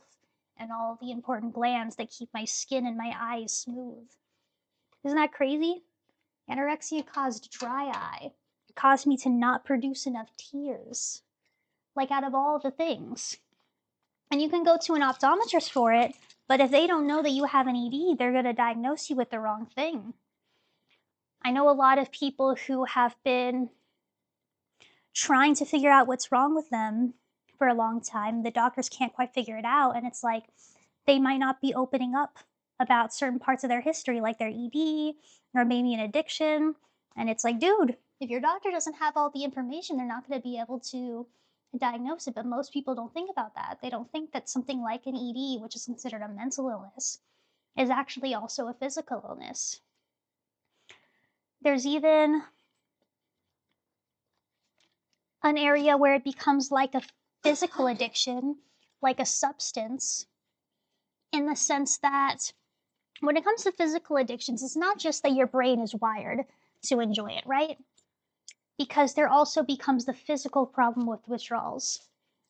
Well, if you think about it, when you are addicted to malnourishing yourself or eating improperly, that can become no longer just a physical addiction, or a mental condition can become physical. Because if your digestive system is so atrophied from being improperly used, it might literally be physically painful and physically harder for you to just go back to a normal diet. I have a story from when I was in my treatment program where I had been doing these bad behaviors for so long that my stomach and my intestines literally weren't strong enough to hold all the food that it needed to. And so eating literally hurt because it was like putting stretch marks on my stomach almost. And I kept telling the nurse that was giving me food, like, I can't do this, I'm gonna throw up, I'm gonna throw up. And she's like, oh, everyone says that, you're just being dramatic because you don't wanna eat it. But I was being absolutely serious. And I projectile vomited on her shoes because I couldn't hold it anymore.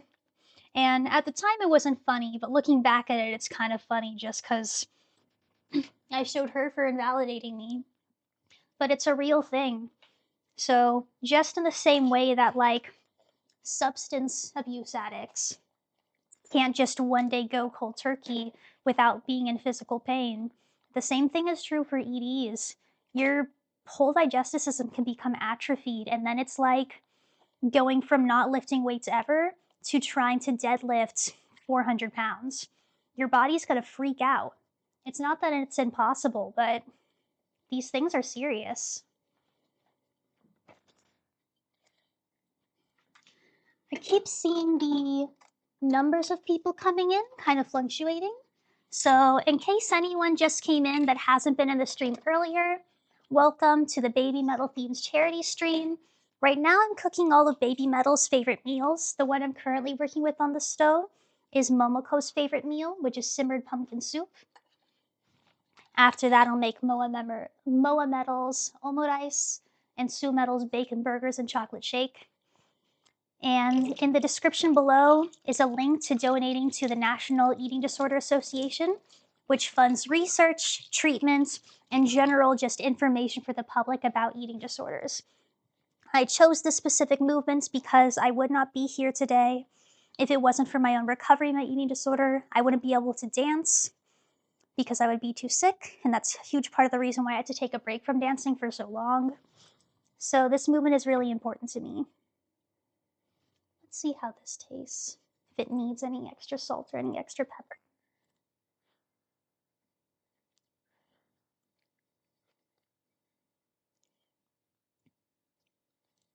They're right, it does need a little more salt. We'll add a little bit more salt. I was like skeptical, they're like miso and salt, and I'm like, that doesn't seem right.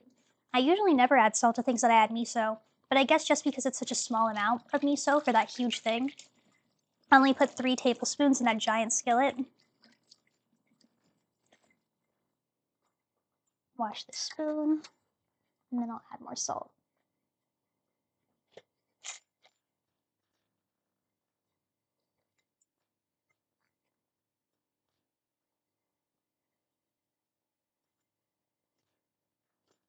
Let's try that.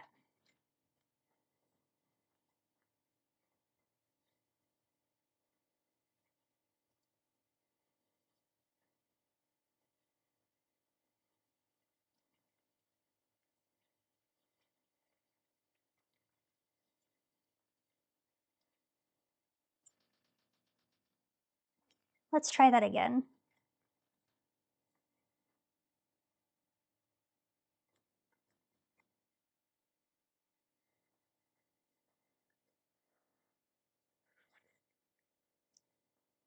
Pumpkin absorbs a lot of salt. I didn't know that. Okay, I actually added the perfect amount of salt on the first try, so this is perfect now.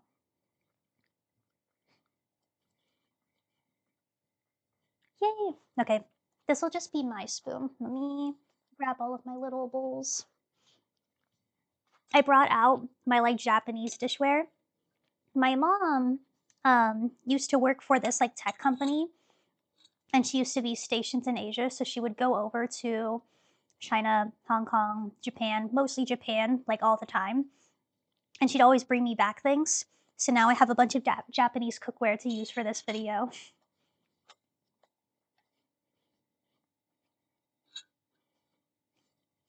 Babe, would you like to try some soup? I can hand it over to you. No problem.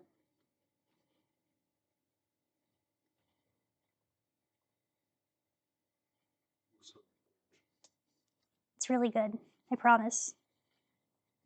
Of course. Let's see if my boyfriend approves or if I'm just delusional about how good it tastes. He says it smells good.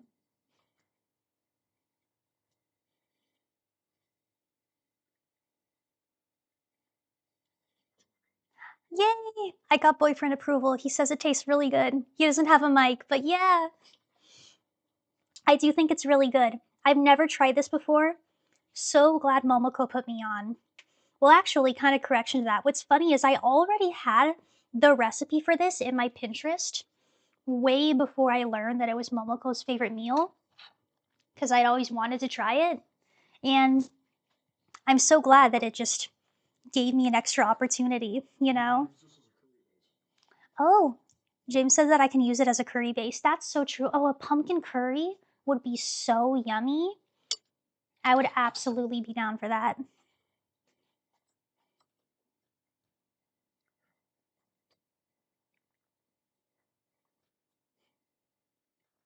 That's really good. Really good. Okay. Now that that's done, I'm gonna make Metal's omurice next. I just have to get that soup in a different container now. I can probably just use this one.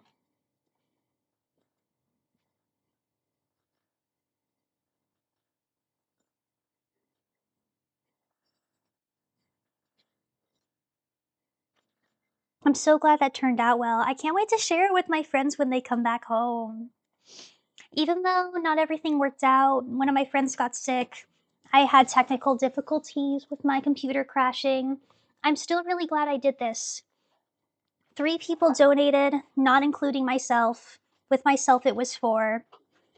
I was able to try new meals, and I think I learned a lot so that I can do this again. I wanted to do another charity stream in the future for Women's History Month.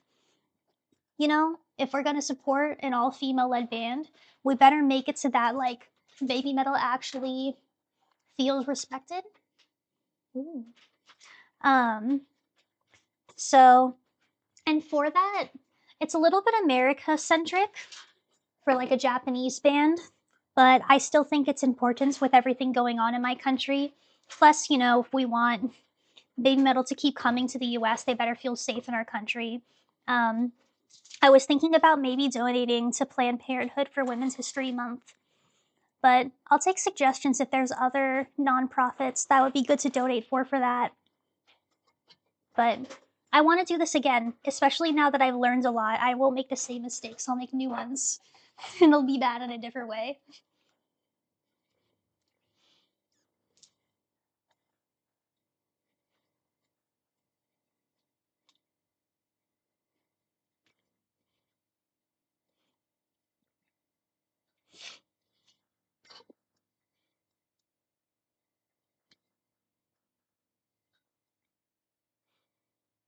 I'm genuinely so happy with this soup. I'm really glad I did this.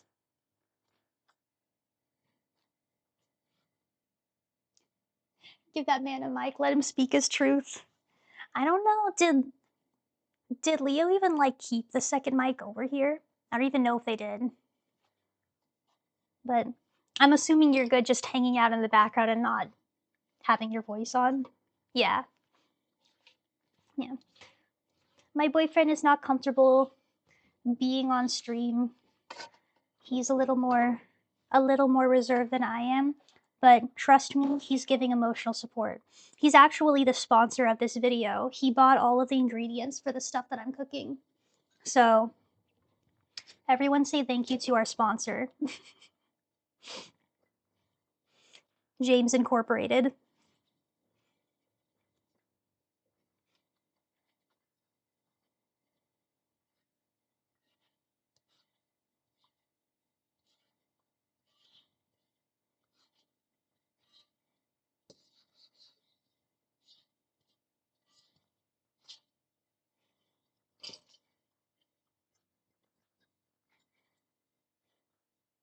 Literally looks so cute. Pumpkin spoop.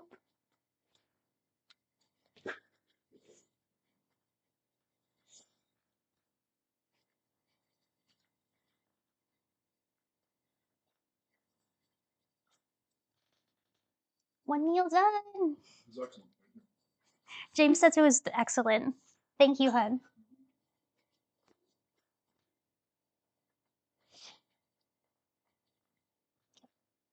That's one and done. I need to clean this out so I can make omurice in it. Ugh, I'm so happy. Everything's actually working out. They said thanks James Incorporated for sponsoring this stream.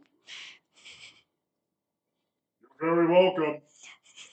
James said you're very welcome. He said it so loud the dog barked. Take it back. Now he's disruptive. Put this on me for a second. I gotta clean out dishes so I can make the next meal.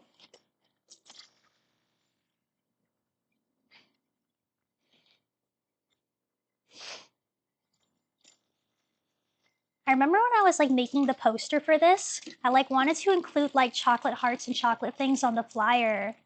Is this picking the water? Let's see. Yes, it is. Okay, I'll be mindful of that. And I don't want to like spam you guys with water audio. But I was trying to be mindful of because I was including chocolate things just because I was thinking of Gimme Chocolate, you know, the most iconic Babymetal song. But then I was like, I wonder if it's weird that I'm including like, you know, like a specific food item on an eating disorder stream. Like I hope no one takes that the wrong way. But I'm hoping everyone got it and they understand.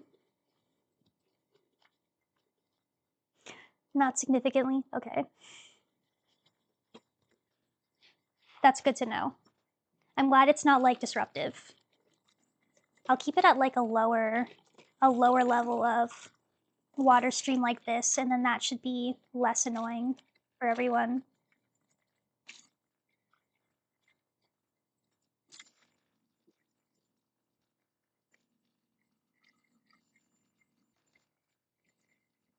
But yeah, genuinely, that soup is so good, y'all. And I'm glad because I just got a whole kabocha pumpkin for it. I got a bunch of seeds. So I'm gonna try to grow them in my garden now that I know that I like the flavor of them. So I'm really excited for those to grow. I need to look up when is a good time to plant them. Are all pumpkins fall vegetables? Or are only American pumpkins fall vegetables? I don't even know. I don't know when. I think in general, spring tends to be a good time to plant anything, unless it specifically needs to incubate in the winter, though.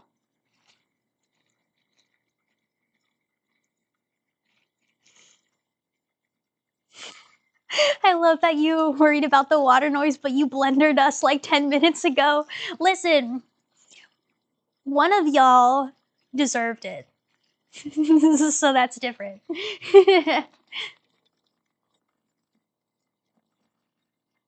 One of y'all deserves to be blendered because you were challenging me. And I take that seriously. Think you can challenge me on my own stream and not get blendered?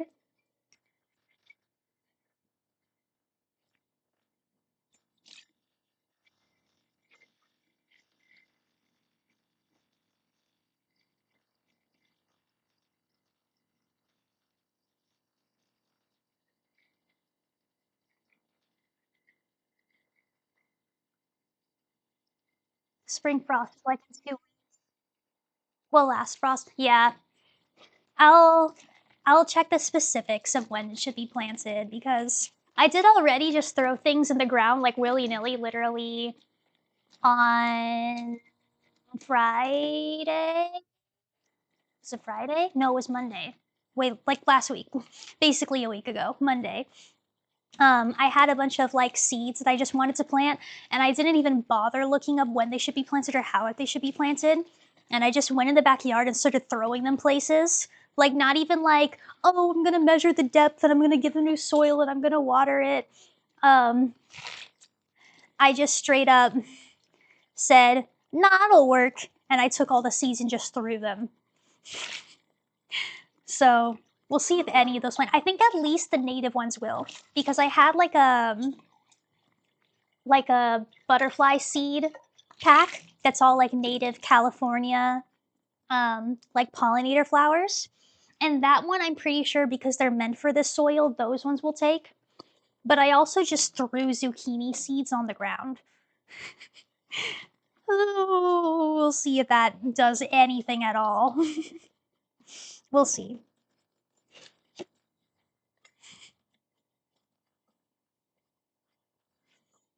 Honestly, I'm the same. Yeah. What plants were they? I planted rainbow chards, zucchini. I already mentioned the native wildflowers. Some like Mexican peppers that I don't remember the name of. I've never seen them before in my life, but I got them for free. I think that's it. No. I also planted strawberries and peaches. I'm trying to also get some papaya in the garden. I found somebody in Riverside that sells papaya starters for like $5 a pop. And I might go that route because, like, yes, I could just buy a papaya and take out the seeds, but papaya is a tropical plant and I live in a desert. So I have a feeling I'm going to really struggle to actually incubate those. So I'd rather someone just do it for me. And then all I have to do is keep a sprout alive that's already like established, you know? Oh, I forgot. I also planted black roses, like roses that are such a deep shade of like purplish black red that they basically look black. Those, planting roses from seeds is incredibly hard. I tried doing it a while back by doing the whole thing of like starting it by putting the plants in your fridge and then bringing them out in the spring once the frost is gone, and it did not work. But I am like dead set on actually having roses in my garden. So I'm just experimenting with as many different ways to plant them as possible. I threw some around willy-nilly. I put some in pots. So that will be 3 methods that I've tried to plant them. And if none of that works, then I'll make James do it because James is the one that has a green thumb, not me. I'm just out here balling. Love to see the black roses, right? Well, especially because I partake in things that you might want to roll in some leaves. And I've heard that rose petals add to the experience of a certain substance you might want to roll in leaves. And I think that like the concept of doing that in black rose petals is like the coolest thing you could possibly do. So, but the thing is, like, you can't just like go to the store and buy rose petals because most roses in like grocery stores are covered in pesticides, and you don't want that in your body. But if I had my own rose plants, then I can make dried rose rolls, or I can make my own rose tea, and it'll be really awesome. So that's something that I want to do for sure. If y'all are picking up what I'm throwing down. Okay, this should be enough space that I can skillet for the omurice. Yeah.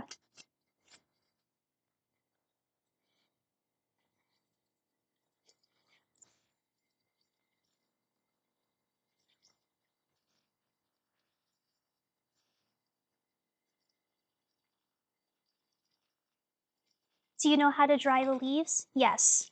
I've done this before with other herbs in general. I've just never had a rose plant myself. And of course, I have to pick the hardest way possible, which is buy seeds. But I didn't pick it. I was gifted black rose seeds from somebody a long time ago. If I was doing this myself, I would have just bought buds. But I'm determined, since I own so many black rose seeds, to make them work now that I have them, you know? So we'll see. If I can't do it, James can probably do it because he's actually really good at gardening.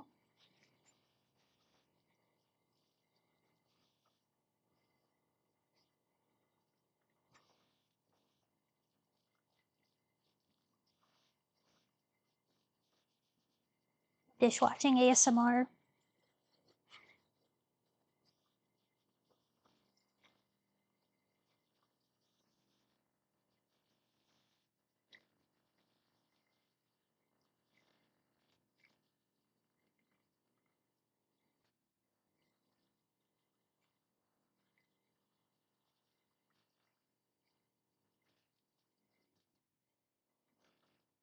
Okay, that should be good. On to Moa's dish, omurice. Right, this is gonna be the hardest one out of all of them. So, is that a good angle?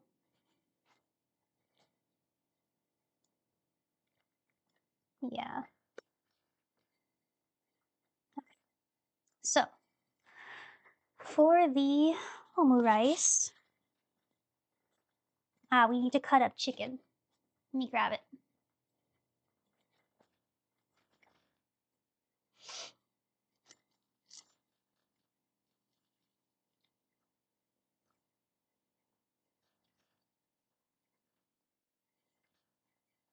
This was supposed to be pre-cut like the veggies were for Momoko's, but I forgot to take it out of the freezer in time.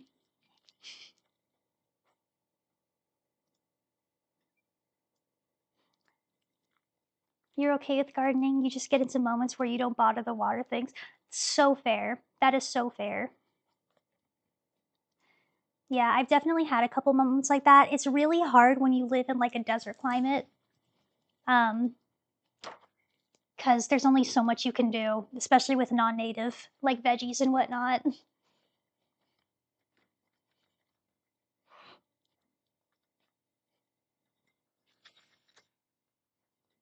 Chicken time.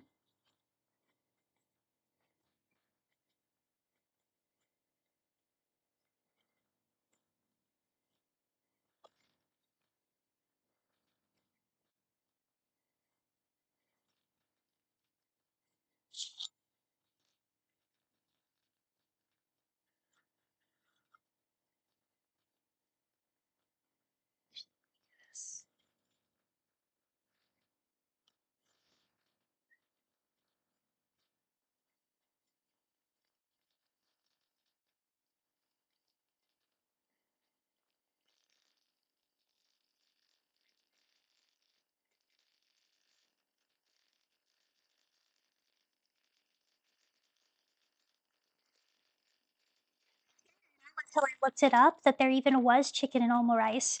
I always assumed it was just like veggie fried rice with an egg on top. But no, it's just like rice, tomatoes, chickens, and carrots with an omelet on top. Plant corn in your yard, become ungovernable. That, yes. So I actually was thinking about that, and I kind of wanted to like look up how to do all of the things you can do with corn besides eating, and see how like feasible it is, because like corn is also like fuel and whatnot, but you can't just like pour corn like directly into your like gas tank and like do things like that. But like corn can do a lot of stuff, and I want to like see how feasible it is to like, I don't know, do other stuff with it, um like part of the reason why I want to do papaya even is because I want to like just in general have like medicinal plants. With everything going on, I want to be able to be the neighborhood person that like has things like mugwort and elderberry and like all these things to like help people out if they ever need it, you know? I would love to be able to provide that for my community. So I've just been kind of trying to get something going, to help people out.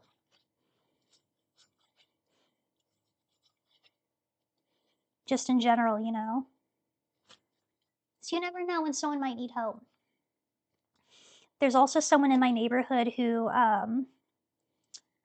accidentally had their chickens make fertilized eggs, and they have 4 baby like black chicks because they're like those smaller chickens with the fluff on their heads and they're solid black. It's their little goth chicks. I am so tempted. If I owned this house and I didn't pay rent here, I would buy those baby chicks so fast. You don't even know. You don't even know.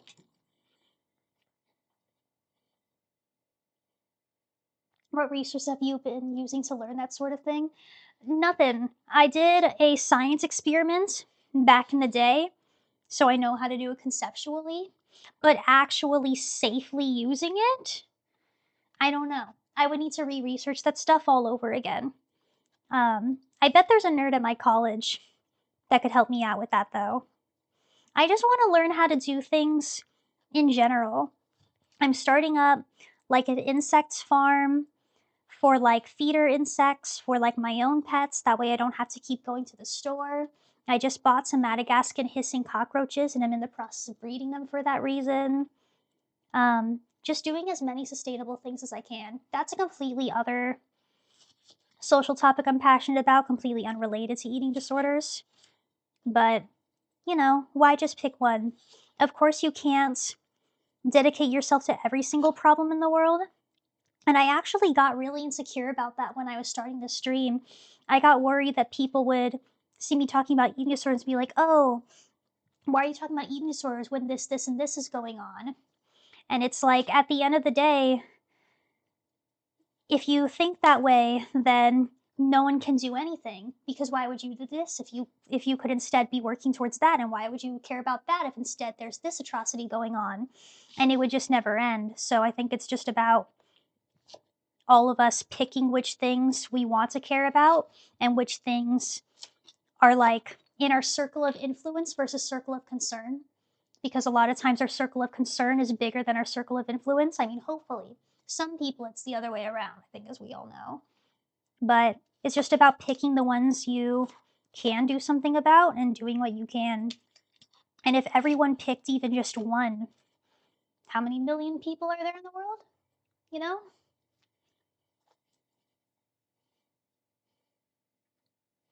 You want to ferment corn to distill with me? Yes, please. And yeah, I did almost buy goth chicks on the Nextdoor app.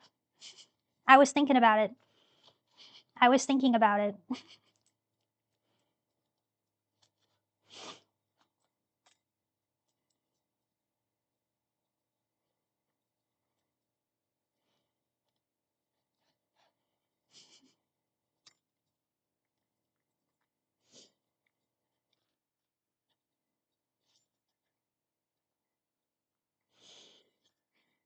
I was doing so much of this prep yesterday.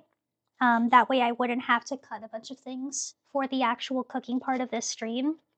And admittedly, I still had to, but that was for my own. That was my own silly self forgetting to defrost the chicken in time, so I physically couldn't do it yesterday.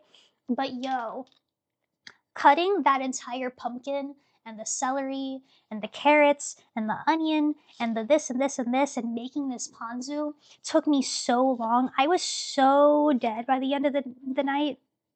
Like, James was waiting for me to come upstairs because he had finished helping me with some stuff and he thought I was almost done. And he was like, wait, why is Ace not, upstairs yet? Comes down to me and I'm just laying on the couch because I was too tired to go back upstairs. But he helps me again. He helps me like clean up the last dishes and get everything organized. And he had already helped with stuff earlier in the day. But yeah, prepping for this stream was so much. And it's a little frustrating that even with all that prepping, some things still didn't go right. But I'm really trying to have compassion for myself because there's not really a point in me touting all this stuff about recovery if I can't even be compassionate about myself on stream. It's not a very good example, you know? Loki, I used to raise chickens for a bit. Yeah. My aunts raised chickens. Actually, both of my aunts on my dad and my mom's side have raised chickens at some point. They are really cool. I love the concept, not just for the sustainability bit, but also for like the health benefits. And they're such intelligent creatures. They're such curious little things. They can be mean though. I really enjoy it. If I ever no longer rent and I instead own a place, I definitely want chickens. Absolutely.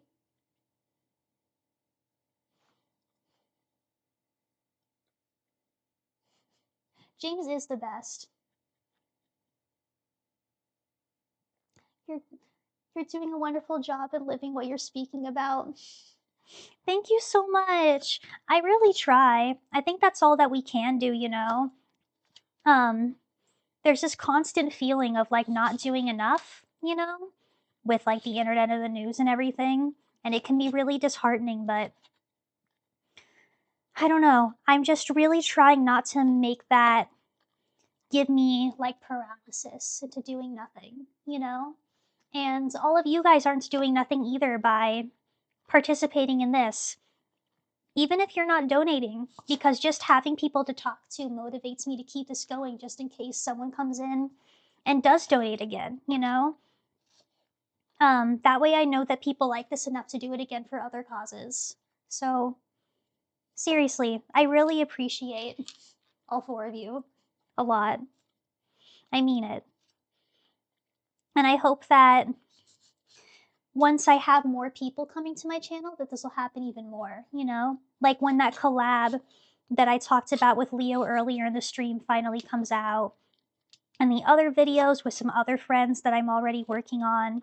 I have a lot more plans. Literally, like, the timeline in my head just gets more and more ambitious for the types of Babymetal videos I want to do. It just takes time, you know, especially because of my eating disorder going on for so long, I'm disabled. So I don't have the energy levels that other people do. And that's without the already stuff of like learning all the technicalities that go behind making videos, the funding for it, the managing everyone's schedules, you know, all the regular stuff that goes into it. Some of the other members of the Babymetal channel that help me out behind the scenes have their own stuff going on, you know? But if you appreciated the huge production value increase between the first video and the second video, I promise you it's only going up. Like, you don't even know what I have planned. It's just a matter of like learning and also funding it, because my channel's way too small for me to make any money off of this. And I make minimum wage and I'm entirely financing this myself. You know, I pay Leo, my videographer, what I can. I buy like my own costumes and everything and equipment myself, you know, unless Leo already owns something. So, I don't know, but I'm really happy that I get to do just anything. And this band means so much to me. Like I said earlier in the part 1 of this stream, before the stream crashed, Yui Metal reminds me of myself because she had to stop dancing because of her health issues and she had to lead a project that she really cared about. And the same thing happened to me in the same year. And I don't know. I just want to make people like her proud and myself proud, you know? And this like channel, like it's about Babymetal, but it's also about like my recovery because every time I post a video, I'm showing myself that I can literally physically do something that I couldn't a couple years ago because I was too sick. It's just a huge motivator, you know? So I'm really thankful that I discovered this band when I did. And I know I'm like making something that has nothing to do with me about me. And I'm putting a lot of like meaning on Yui's story when I don't really know her. And maybe that's a little projecty of me. But it still helps. It still helps me at least.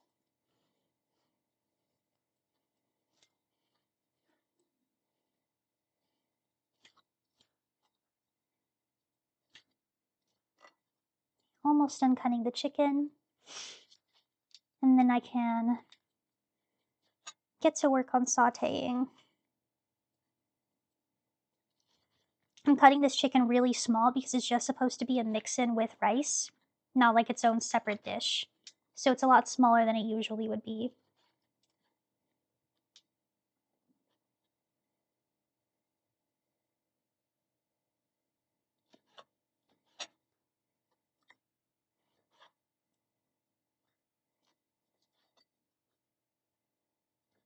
There we go.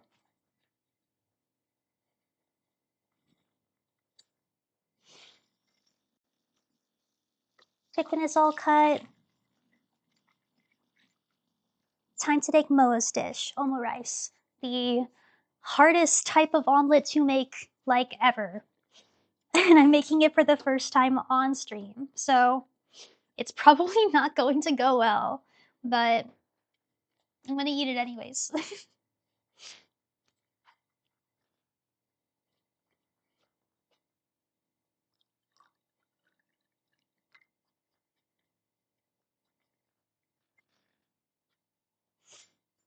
I'm gonna check the donations again just in case.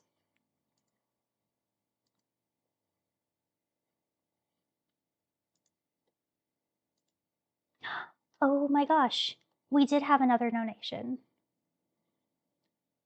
Anon said, "Thank you for talking about such an important topic and spreading awareness."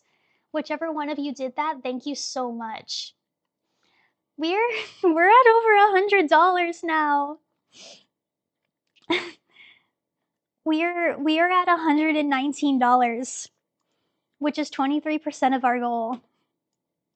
I might actually stay on a little bit longer than just at 8 if people are still donating because holy shit, y'all. All right. Before I write Anon on this, does anyone want to claim who that donation was so that I can write your actual name on the board? If not, I'll just put it as Anon.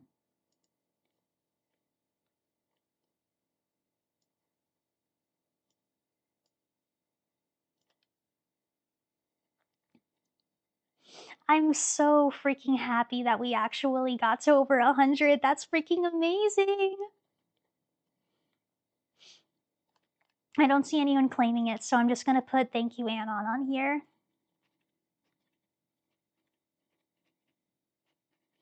I'll change it if anyone does claim the most recent donation, which was of, how much was it?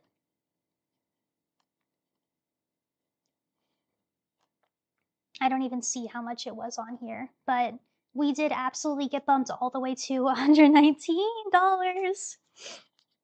God, I'm so happy. All right. This is the donation board right here. You can't really see it because of the lights, so let me show you guys again.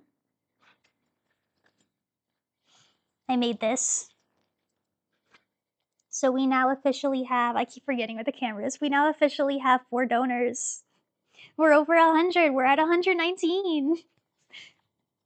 Ugh. I can't wait to like keep this for keepsakes.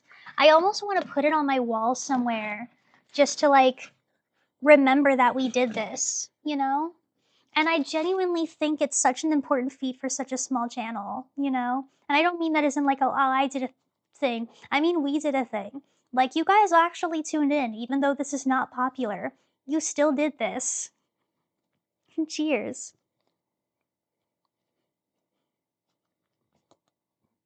Mm. So good. It was 50. Thank you so much. Elizabeth, was it you? Oh, it is alright, your name.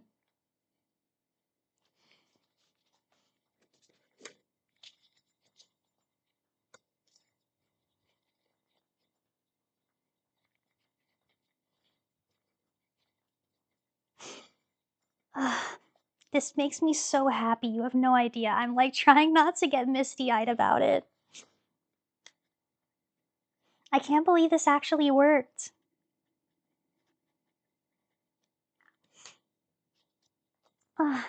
Thank you for everyone that donated. And even if you didn't donate, thank you for hanging out and making this worthwhile. We got another hour left officially. I might go longer and just go until I finish cooking, because it's possible that I'll be here for longer than just an hour because these dishes are kind of complicated. And then once I finish eating them and chatting, I'll probably just end it then. Fuck, we're actually doing it. This is amazing, guys. Like, seriously.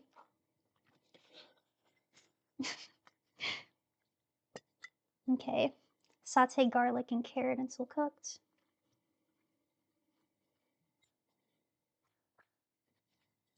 These are my pre-made stuff for the oma rice. This is Babymetal's favorite.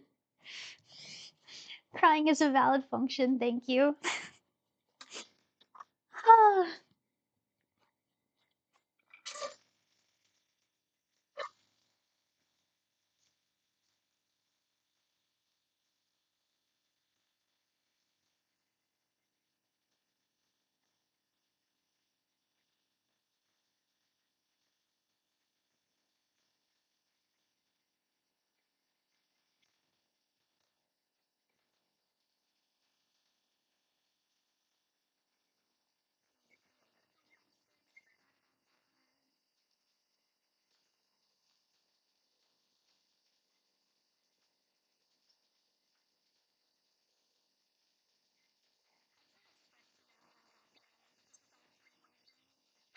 When this having like those technical issues, I started to get really anxious that this just wasn't going to work at all. That like I had already lost people because of like the crash and the audio stuff, and it was like, cool, it's already ruined. The 5 people that came in the beginning aren't going to come back because my stream sucks and I'm not going to raise any money for the cause. But y'all came back, y'all believes in me. And I know it's rusty and like maybe a little bit of a boring stream because I've never done this before, but like, oh, just thank you. And my audio cut out. Literally the exact thing I was talking about how I was insecure that no one would donate to the stream because it was my first one and had so many hiccups. But I'm being proven wrong, and we donated over 100 despite the fact that there's audio issues and there's crashes, and I don't know, maybe it's a little boring, but thank you for being here anyways. Thank you for raising over $100 to the deadliest disorders in the entire DSM-5. It's important.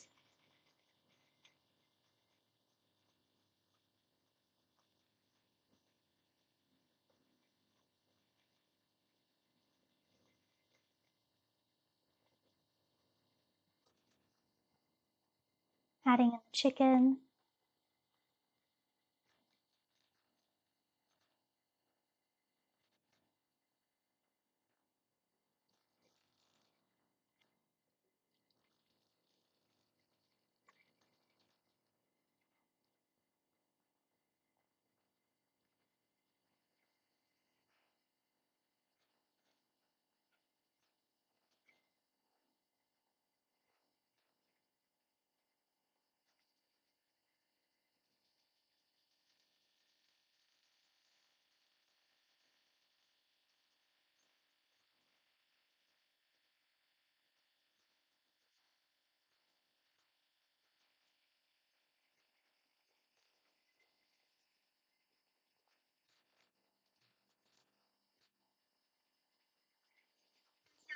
supporting. Yeah.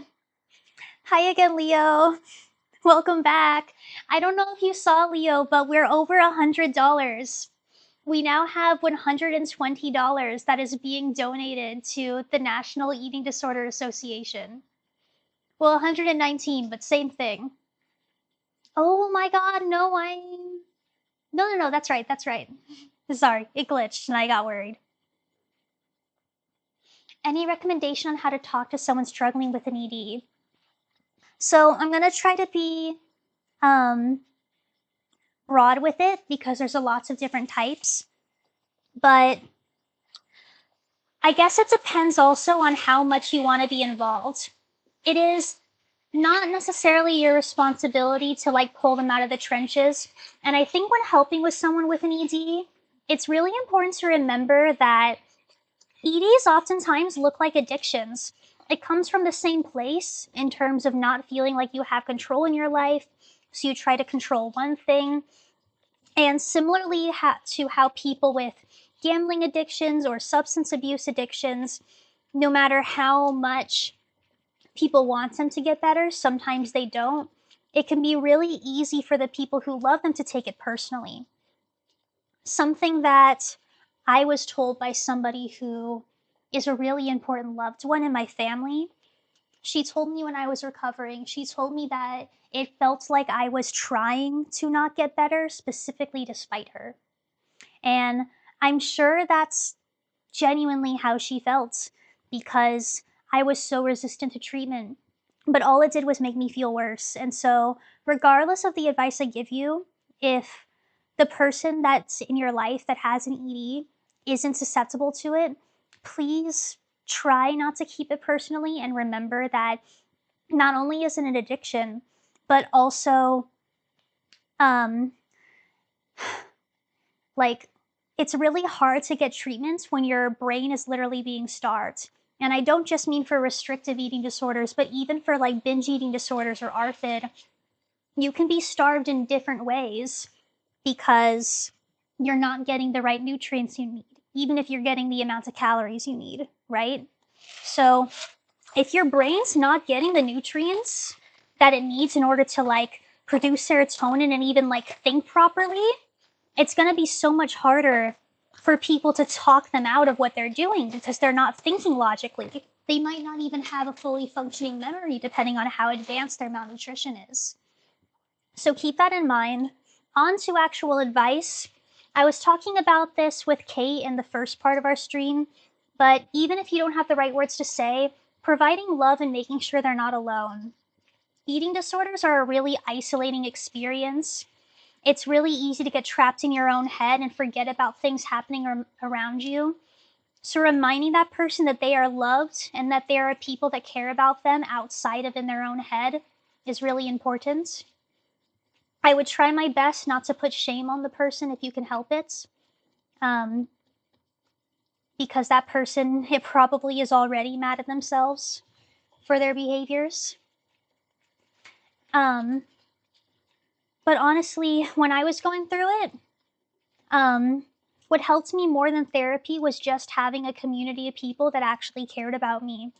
I talked about it earlier, but I'm at the point now where even if I wanted to relapse, I can't because I have too many people that love me that rely on me being healthy. You know? So try not to take it personally. Try not to make it a moral failing that they are struggling. Remind them that they are loved and that there are things going on outside of their head. And remember that it's not always about body image. Sometimes it's about control. Sometimes it's about stress. Sometimes it's about trauma. And those things aren't going to go away by telling them they're beautiful just the way they are. They need to be able to find control in their lives in other places besides their diet. You know? I didn't realize how not in control I was of like my health and my upbringing. I grew up disabled. I had a chronic illness. And because I felt so out of control with that, I felt more in control when I didn't eat. So you might actually be helping them by listening to their other problems, even if it doesn't seem related. But yeah, those are the big things I'd say. Try not to take it personally. If you do, try to vent about it to someone that isn't them. Remember that it's not just about body image. Sometimes it can be a control issue and there's other things going on in their lives. And remind them that there's love. A big part of EDs is rumination. It's thinking about the next time you're going to eat, how you're going to eat, if you're going to binge again, if you're going to purge again, if you're going to restrict again, what you've already eaten that day, if you deserve another meal, or if your unsafe food is going to be somewhere, your fear food is going to be somewhere and you're going to have to eat it. So just pulling them out of their head, tapping them on the shoulder when you see them ruminating and going, hey, let's be present, just trying to remind them that there's other things in the world going on besides what's in their head so that they don't get lost in there.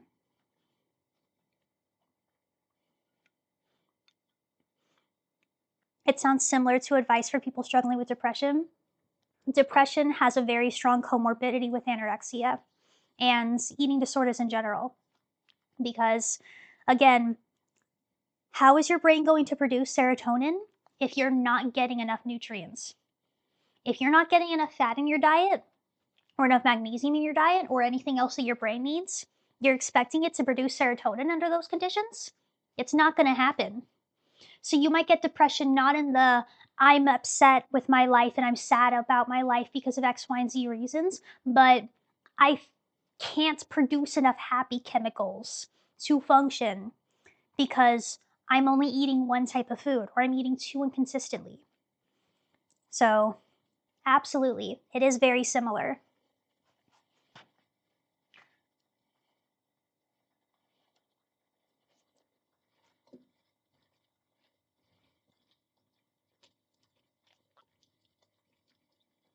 I hope that the loved one in your life that is struggling with this heals. And I'm really proud of you for wanting to help, even though it can be really daunting at times.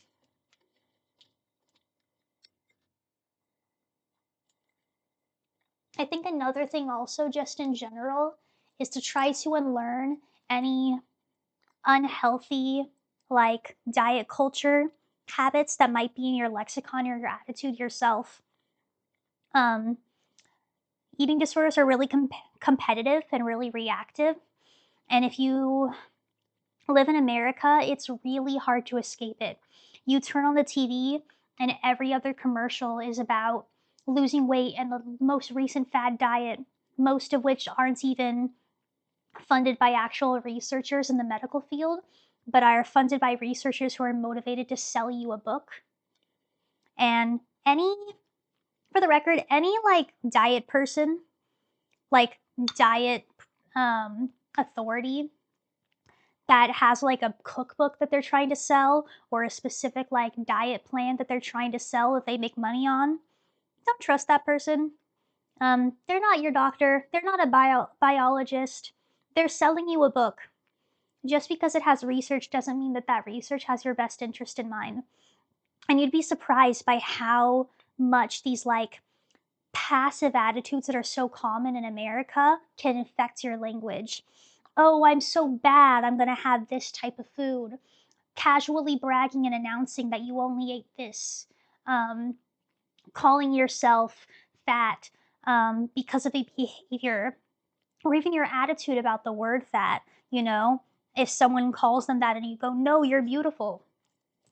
Fat and beautiful are not antonyms. There's all these sorts of little things that you might not think about on a daily basis because they're so normal, but they can infect your brain, Obviously, it's impossible to perfectly censor yourself, and it's still the person with an eating disorder's responsibility to manage their own triggers. But it won't just help them, it'll also help you to unlearn that. You never know if you're actually downplaying your own eating issues because it's so normalized by other people, It's like not considering yourself an addict because everyone's addicted to coffee. Working on not tying food with morality, too. Exactly.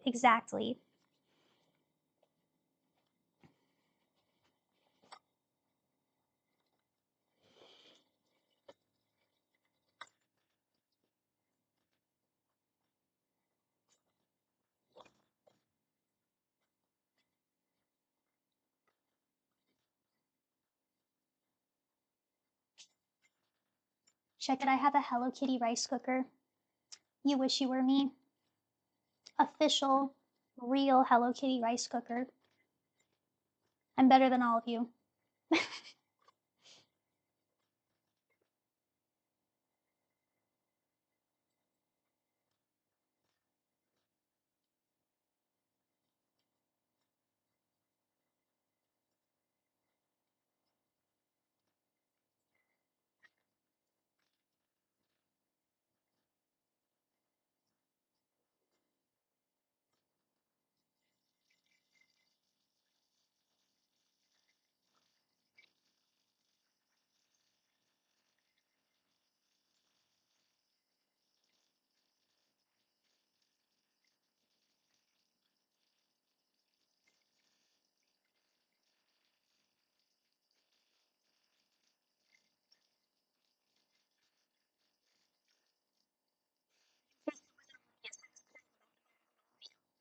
Rice cooker is better than your rice cooker because it's cute.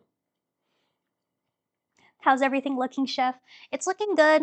I've just been frying all the veggies so far. I'm just now adding the rice, trying to break it down. So we're at the easy part right now. The easy part is just making fried rice. The hard part is going to be when I actually make the omelet. And when I do that, I might see if I can move the camera over here. That way you can watch me fail miserably. Or I'll see if I can add my phone camera again to put like a second angle up here. Because the reason why I don't have like the camera posted up here so you can actually see me cooking is because this isn't my camera, it's Leo's camera, and I'm scared to put it in too precarious of a position. But if I put my phone over here and it falls and dies tragically, that's on me, you know? So I'm more willing to do that risk.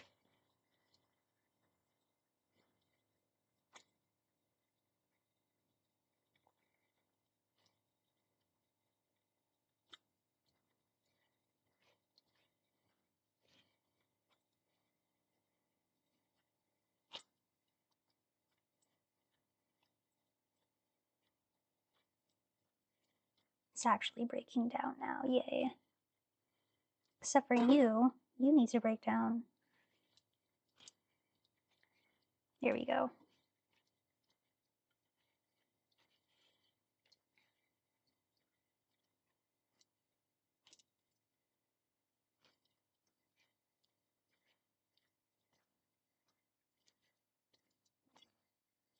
Now that's doing its thing, I need to add, I believe it was a tablespoon of soy sauce and 2 tablespoons of ketchup. Yep. I've never had ketchup fried rice. I think it's really interesting that Japan seems to really like ketchup. We're cheering you on, thank you. Hopefully I can do it okay. But yeah, like, did you know in Japan sometimes they make spaghetti with ketchup instead of marinara sauce? Like heathens? Babymetal eating raw tomatoes. I don't know. Relationship with tomatoes in different countries is just different, I guess. Maybe I shouldn't be judging you. Oh, someone else joined. Hello. We're currently making all of Babymetal's favorite meals. I've already made Momoko's simmered pumpkin soup. Now we're making Moa Metal's omurice. Working on the ketchup fried rice part of it right now.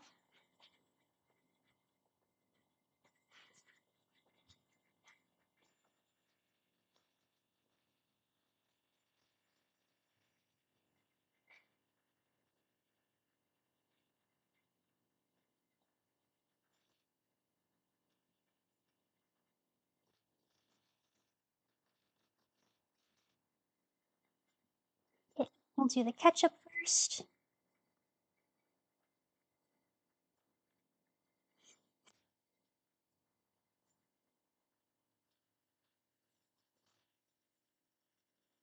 Did you guys hear that in the mic? The ketchup? Terrible. Absolutely terrible. Disgusting. there's no way to make that sound aesthetically good if the mic happens to pick that up. I'm so sorry.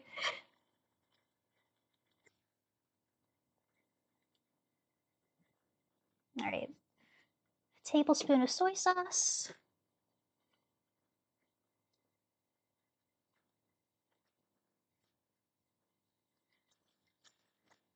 and mix. It smells good. Try not to be too skeptical. Ketchup is at least better than raw tomatoes because you can taste the MSG. So we're not committing the sin I was talking about earlier with Babymetal. Eating raw tomatoes like an apple. What a silly girl. Maybe that's why I'm not a good dancer. Maybe I need to harness the power of tomatoes. She is the princess of dance. She must have been onto something. I wonder if as an adult, if she still has that same habit. Because sometimes little kids just have weird eating habits. And then like as an adult, they would never eat that. Like I used to make marshmallow sandwiches, which was literally just mini marshmallows between 2 slices of sourdough bread. And I would never eat that now.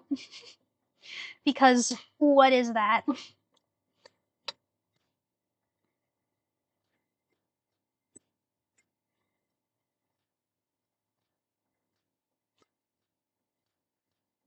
Maybe I shouldn't say that. Maybe that's someone else's safe food and I'm gonna shame them. So ignore that.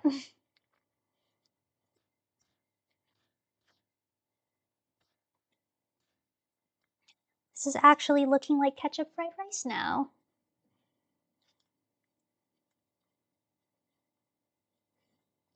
Hey Zuri, you can't have any of this. I'm pretty sure nightshades aren't good for dogs. Also, there's garlic in this, so double whammy.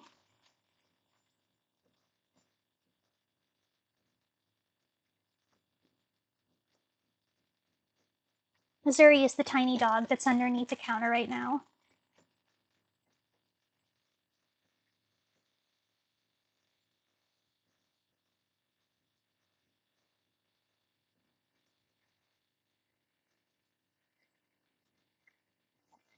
Let's see if that's it.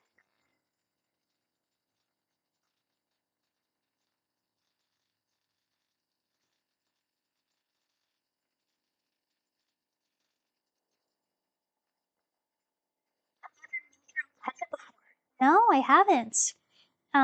Maybe I should get a tomato plant. That way I can do that.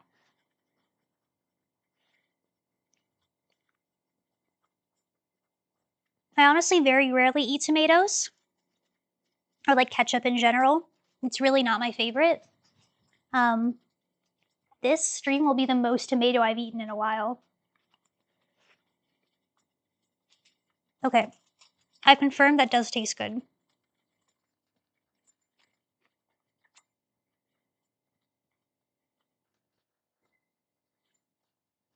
Time to move that over into a new pot.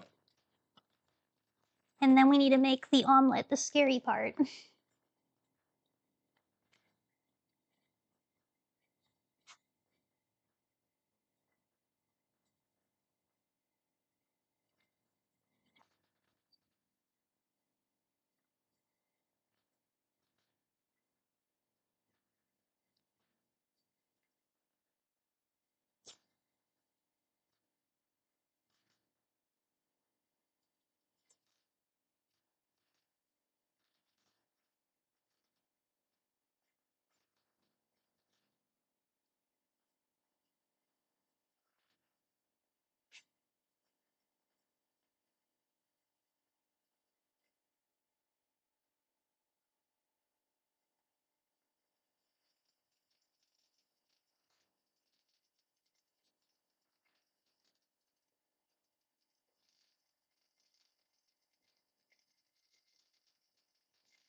Most favorite foods. What is your favorite food?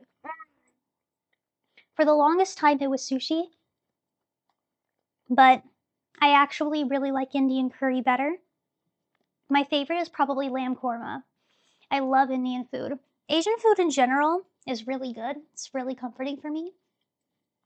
But Indian and Japanese in that order are definitely my top two. I love korma. I love vindaloo. Masala is okay, like tikka masala, but that's not Indian food. That's British food. It's probably like the only British food I actually like. I don't even like scones.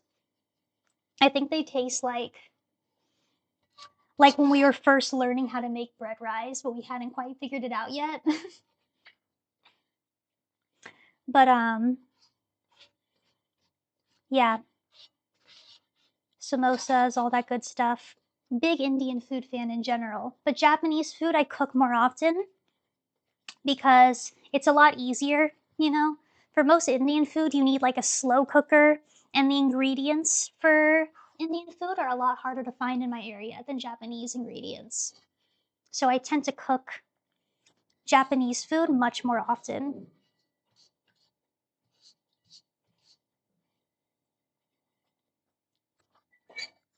All right, it's omelet time. Let me see if I can get a camera going over there. Try.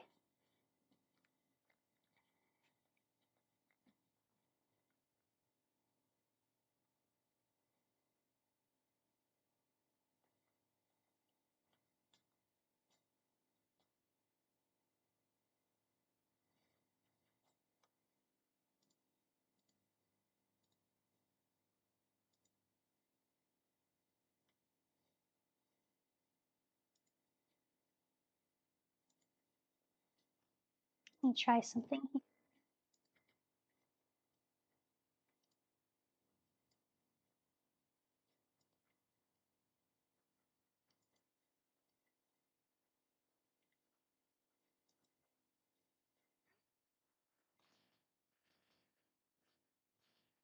It's connected to the laptop. Yeah, careful.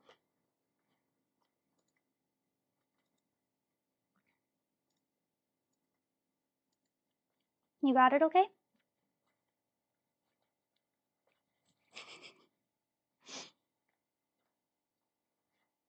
It'll go. Let me make sure it doesn't get caught on this.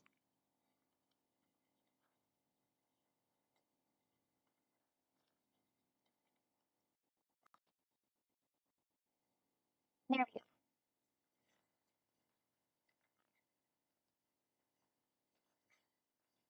Probably put it to go here, right? Because over here is too risky, you think?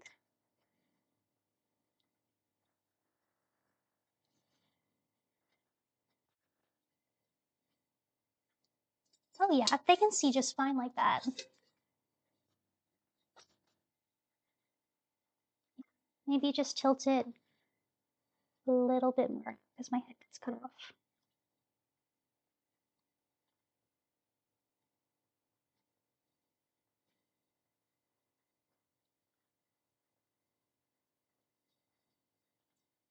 You see what that looks like.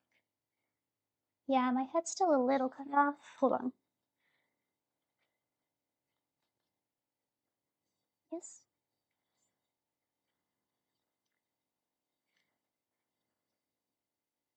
That's yes, that's perfect actually. That should work. Yay. Okay, awesome. Thank you, thank you.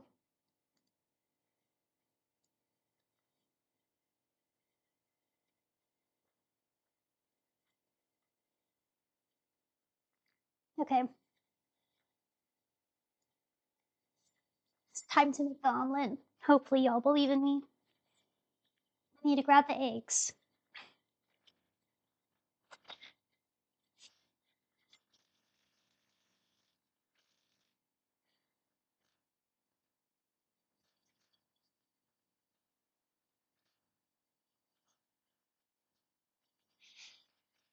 Gotta do my best. Ganbatte.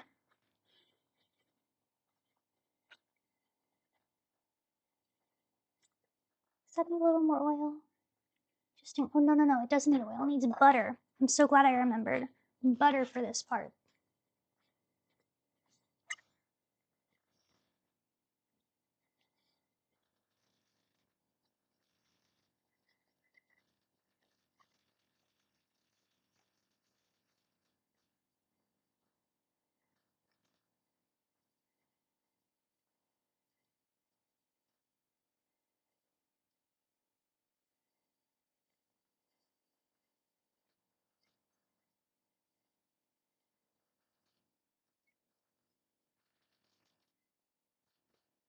100% belief on this end. Thank you, thank you. I appreciate you believing in me.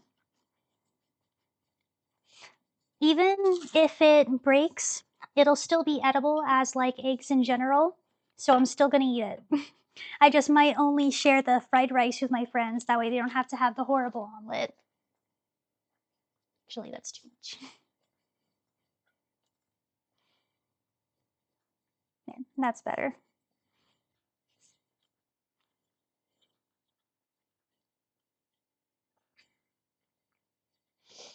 It's doing its thing. I need to combine eggs with milk. And I actually was planning on doing like a mini omelet because I'm making like technically 4 dishes. Having a full size omelet is like not really reasonable. So I'm going to be making it a lot smaller than the recipe originally calls for.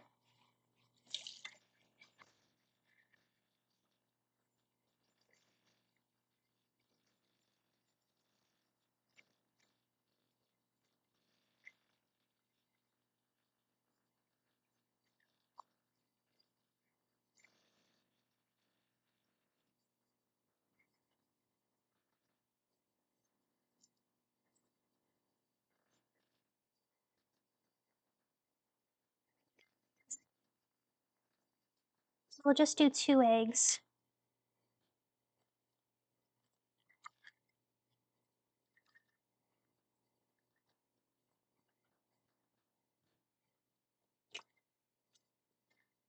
And a little splash of milk.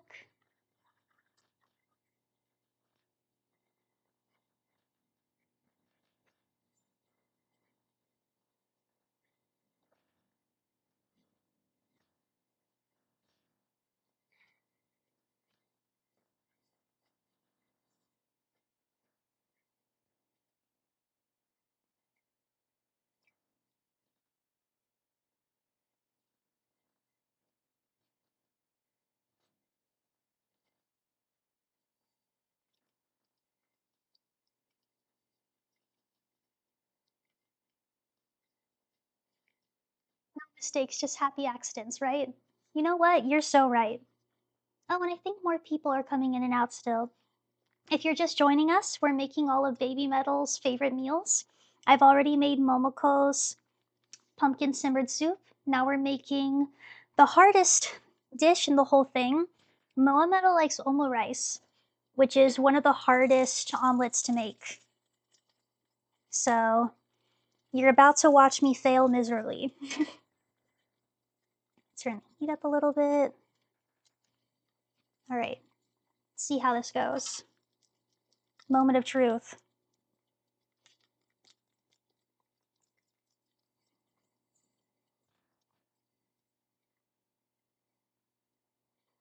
Set to just stir the middle. And then once it starts cooking on the sides, I need a spatula.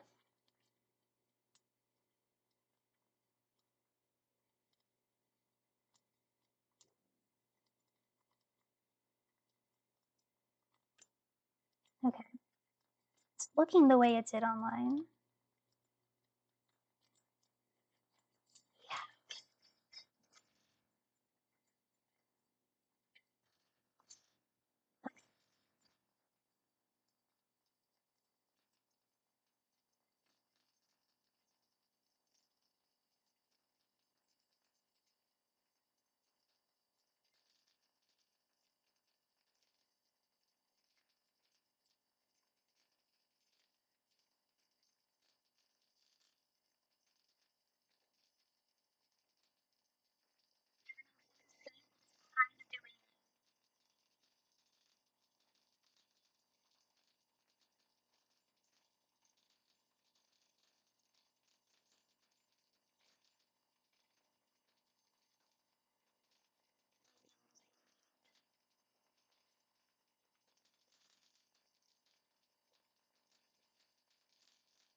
Take doing this.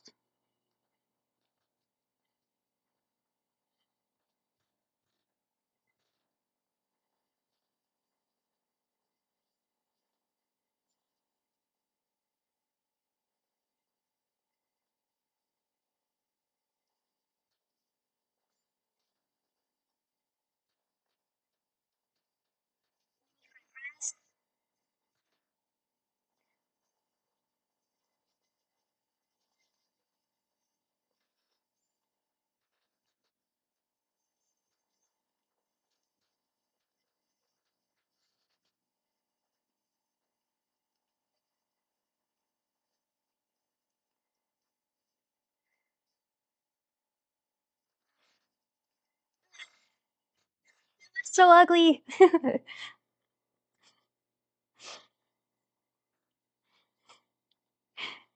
She looks ugly.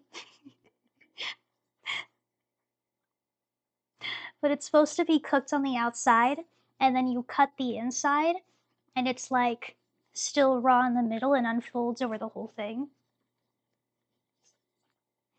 I don't think it's gonna do it.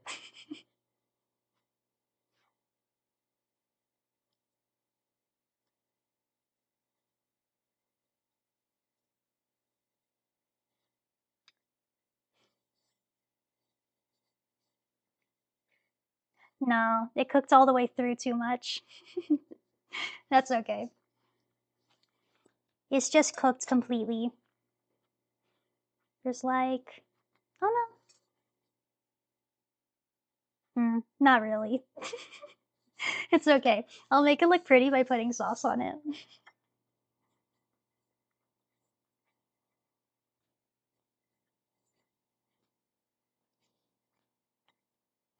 For first time making it, it looks pretty good.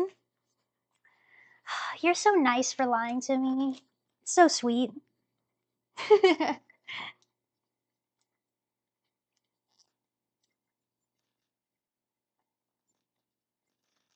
I don't want to eat more ketchup today, so I'm using tonkatsu sauce instead of ketchup on top.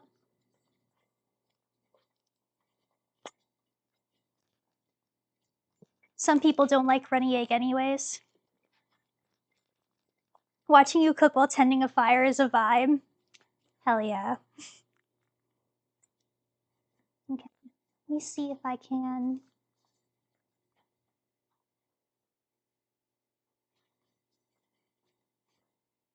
make it a little prettier.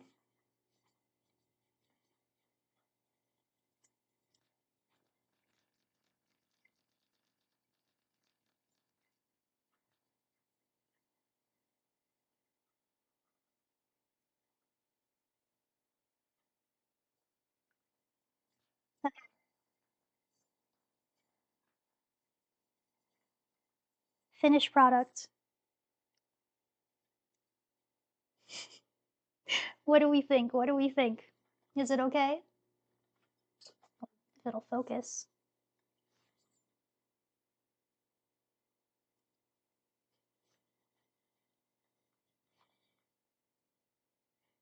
Also, that style of omelet is really hard. That's what I'm saying. I think it's considered like one of the most difficult ones, so I knew I was gonna fail at it. But now let's see if it even tastes good.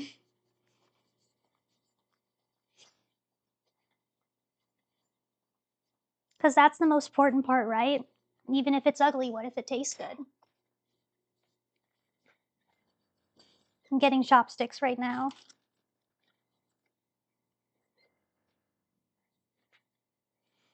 10 out of 10 for first attempt. You guys are being too nice to me.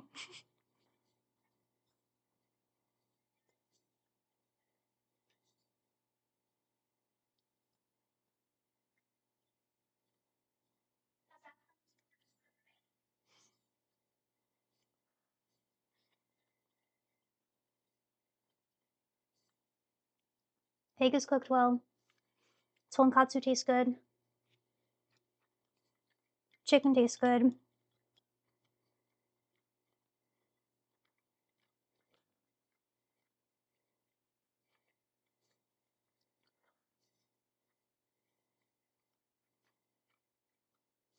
It's edible.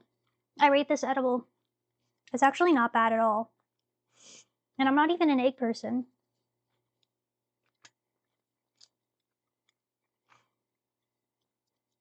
A lot of these dishes are things I usually wouldn't make for myself, but I'm making it for the theme. And I think it's a good challenge anyways because of the whole eating fear foods thing. These aren't fear foods for me, but I am still going out of my comfort zone, you know? Nice, thank you. I don't know. You're right though. It could have gone a lot more terribly. It tastes good. It doesn't look the prettiest, but it works.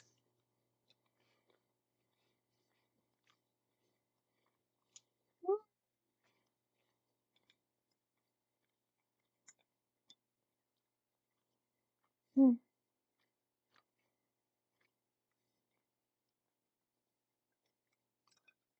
I'm gonna check the donations while I eat.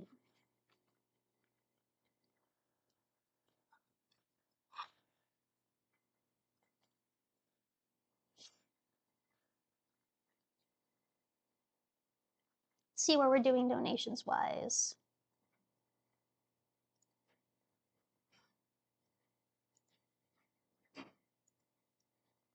Still at 119, which is over 20% of our goal. Even if that's all we get, I'm already so happy with everything we've done. But we're almost at the end of when I said I was going to end the stream, but I really want to get to Sue Metal's meal. It's important to me.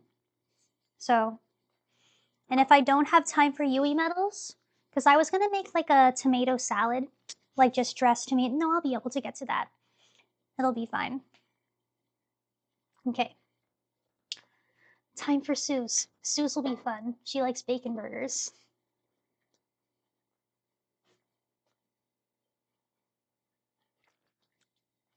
Soup metal is one I am comfortable with. I've made burgers many times. So this one will be a breeze for me.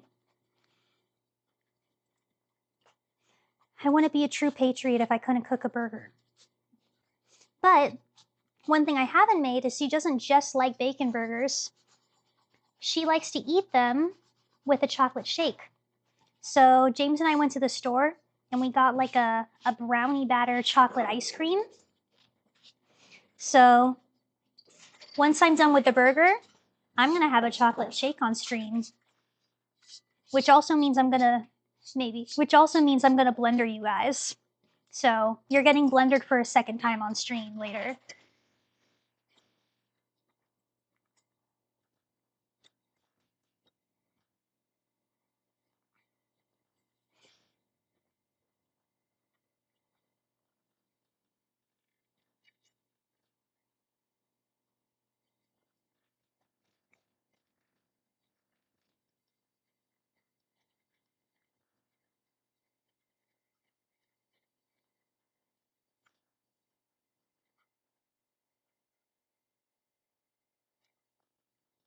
Don't need too much oil because there's already oil from the previous stuff. Just a little bit. Oh, you didn't see that.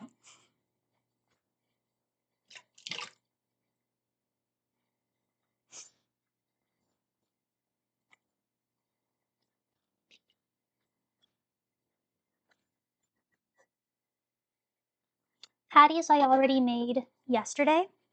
I already mixed them in with seasonings and everything. So I just have to lay them on this pan.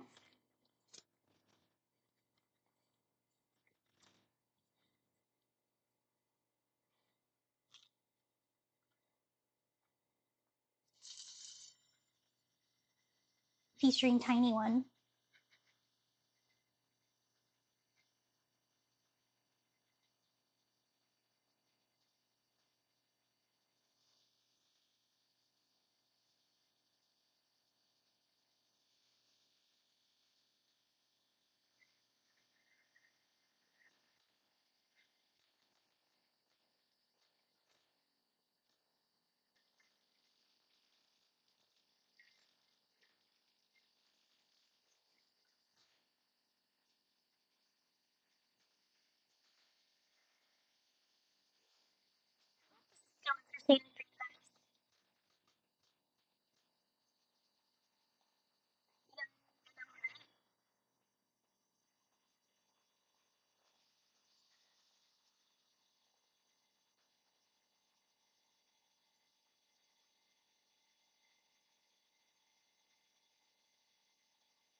So I hope you guys are still seeing this and maybe it's just lower quality.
It's just choppy now.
is quite nice, even if it's not super pretty. I think my friends are just gassing me up, but they said that it wasn't bad for my first time ever making it in terms of like the look of it either. Hmm. I'm so glad. My boyfriend says there's good sweetness.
As soon as the burger is done, I'll get started on the milkshake. You want one? Mm-hmm.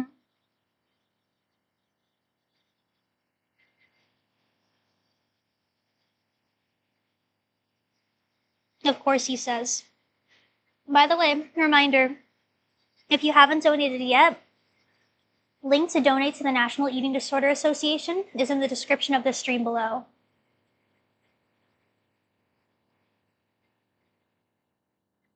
Good. There's already some rice if you want any.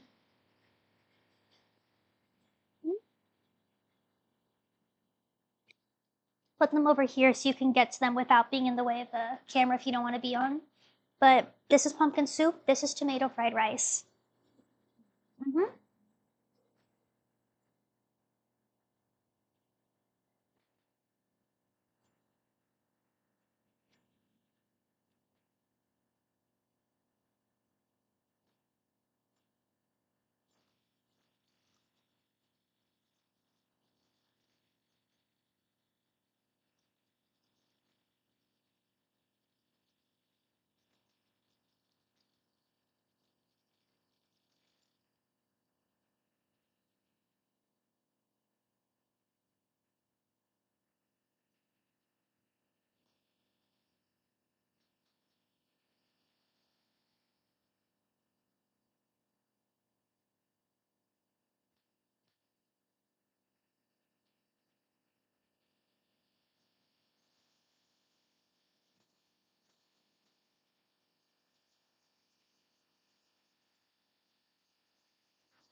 we ended up having a lot of delays where I lost some time when we could have been donating due to technical difficulties and other things going on. So at this point, I'm just gonna go until I'm done cooking. Because why not?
To be referring to me just going until I'm done cooking, because it seems more fitting than just cutting things off at the exact timer. This probably would have been done on time if it wasn't for the technical difficulties, but that's okay. I'm still really happy I did this.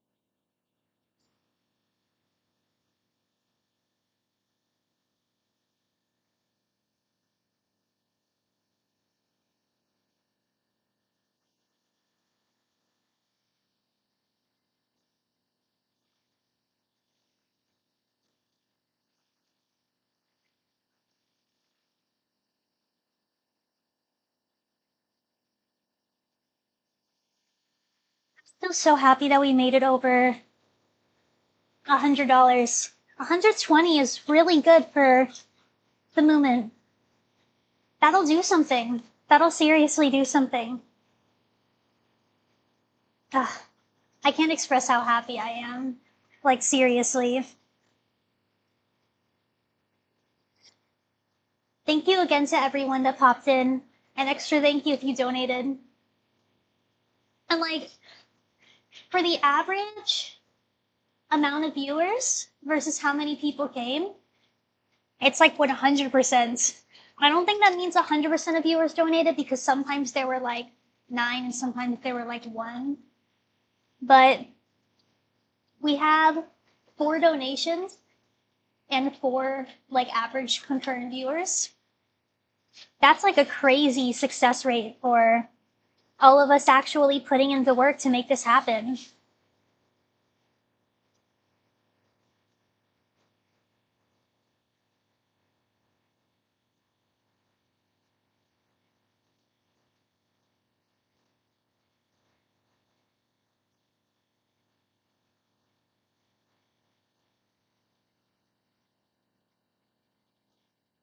Only thing that's a negative is that you're not doing it all at once. But what is time, anyways? Yeah, so true. I've learned a lot, though. I definitely know what I'll do better for next time. And then maybe next time I can also upgrade to like streaming on Twitch and YouTube at the same time, try to get more people in. I think Twitch is also a little bit easier to stream on. There's not as many restrictions. I said this when Kate was here. I wasn't sure if like people besides gamers were really on Twitch. But then again, I have like a decent gaming section. Maybe I'm overthinking it.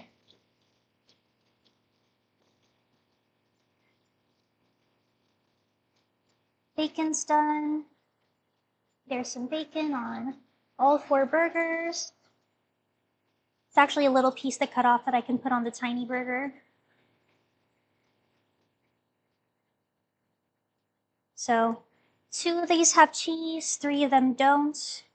If any of my friends don't like cheese on their burger, I personally do.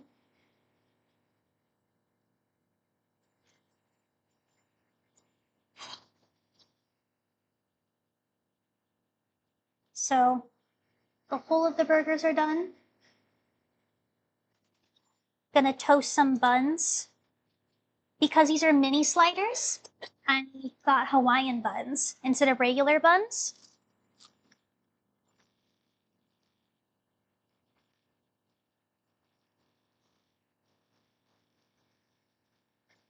I love Hawaiian buns. I'm also just happy we have these in the house now.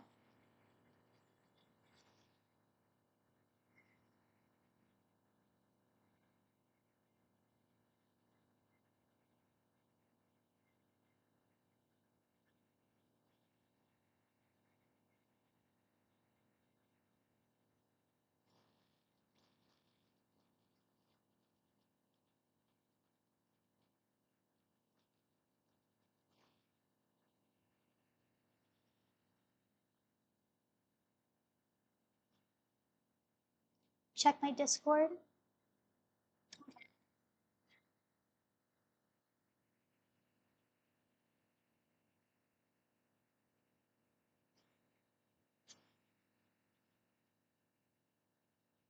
Oh shoot, I did already cross off that task in my head. Armando. But are you positive? Are you positive you're okay with that? So I think that comes up to, what was it? Was it $26? Or was it more than that?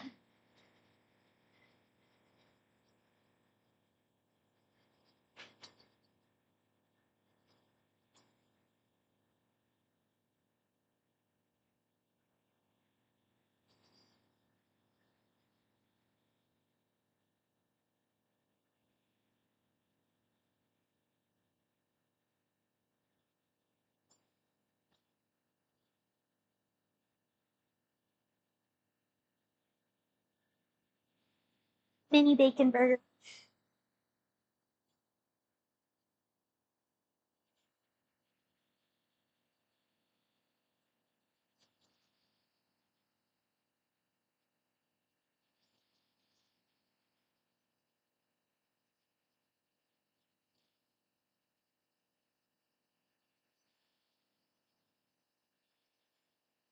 If my friend confirms, we may have just gotten another donation of $26. I'm just double checking that that's the right amount.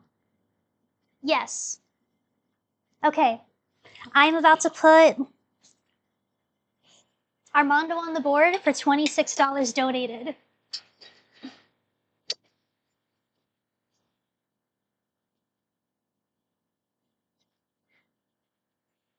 think that puts us over 140, almost 150. You know what? I might round it up and just make it 150.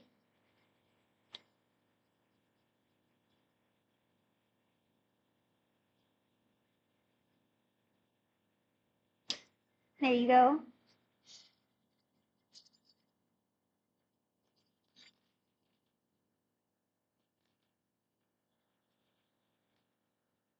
Okay. My friend Armando is on the board. I'm about to put in the money. We're about to be up to over $140 for the donation.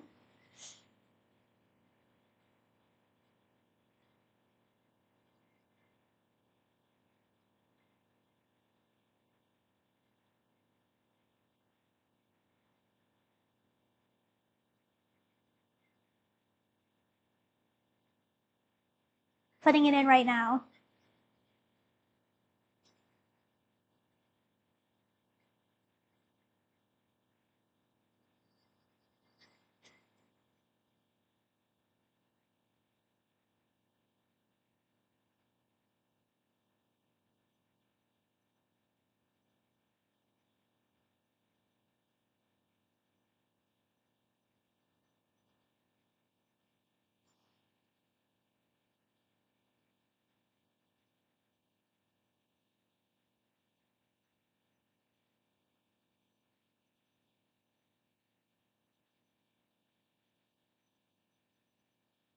Should be loading.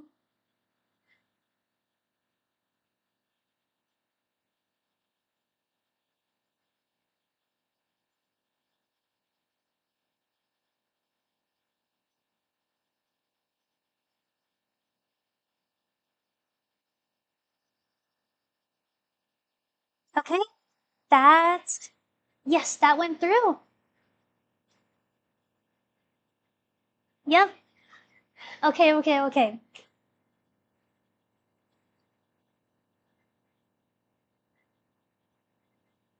So yes, that should bring us up to, we're at $145. That's almost 30% of our goal. And this is my first time streaming and I only have 42 subscribers.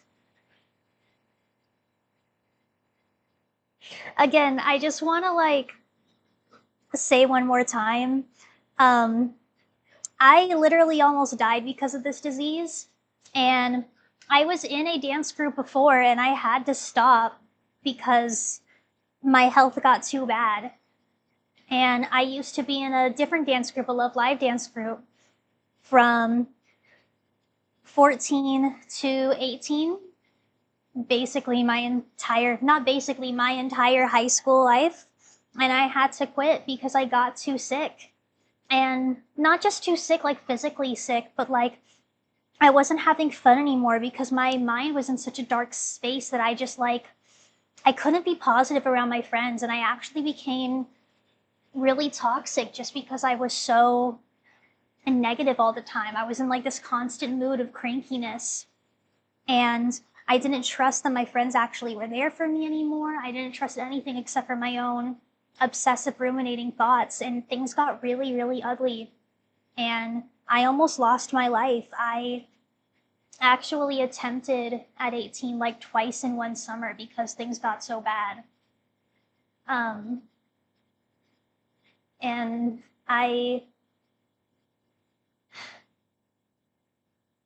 I'm just so glad that I'm still here and I get to do this.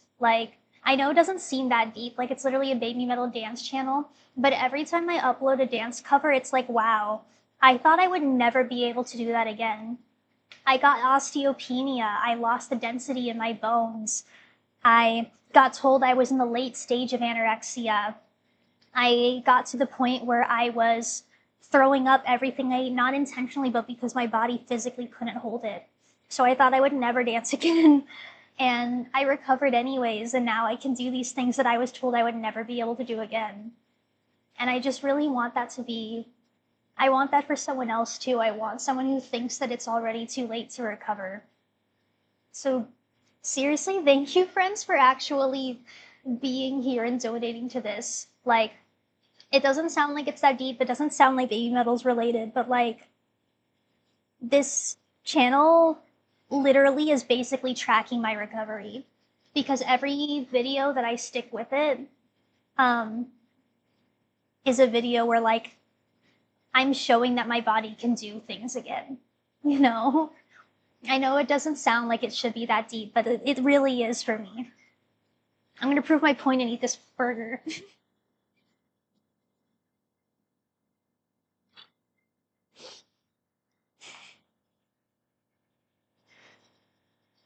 I'm actually really excited about this one.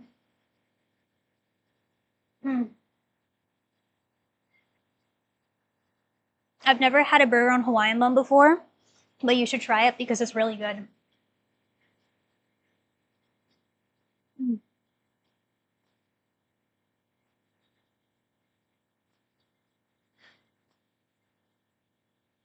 There's a long comment I want to read.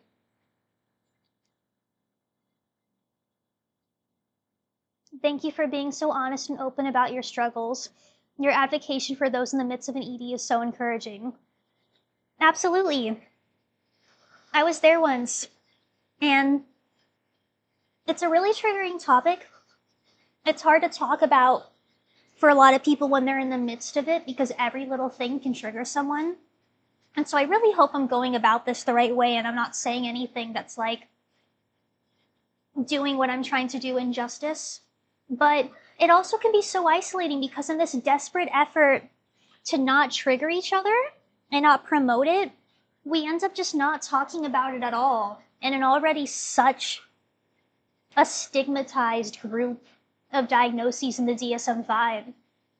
I just really wish there was more of a space for people to actually be open about this stuff without that fear.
Let me see if it's working on that. Oh yeah, okay. Let me see if they can hear me now. Can y'all hear me now? Looks like it is. Okay, good. Yay! Hopefully that wasn't too long.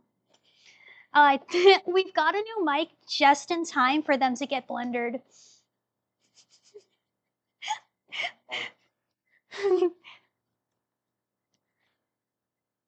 James says mic check.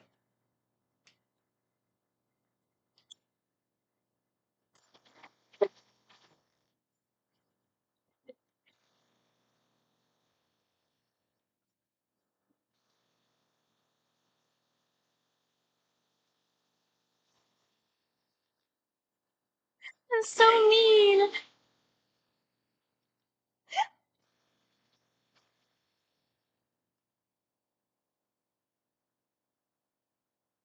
Okay, that looks like a milkshake to me. Oh, it's thick. Look, look. It's Dairy Queen. It's Dairy Queen, y'all. Should I add more milk or should we just... Yeah.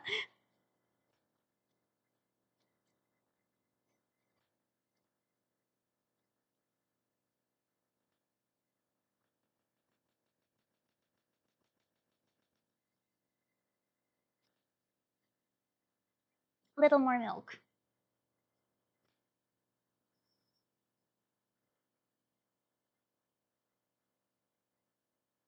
I can hear the blender going now from like the delayed audio. That's not good.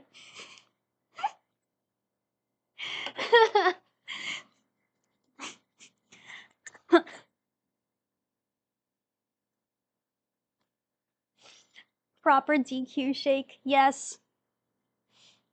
Wait, what Rage Against the Machine reference did I miss? Oh, the mic check, yeah. Okay, okay. Let's make this actually a milkshake. You're right though, it is very Dairy Queen. Okay. God, that's beautiful. That's beautiful. All right. Cover your ears.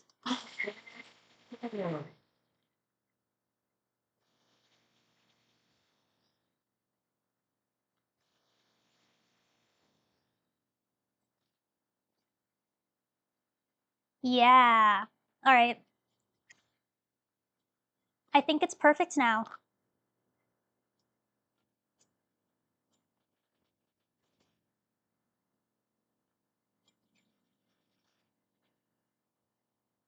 And that's the last, like, real meal on the menu, besides Babymetal eating entire raw tomatoes. But that'll take me 2 seconds.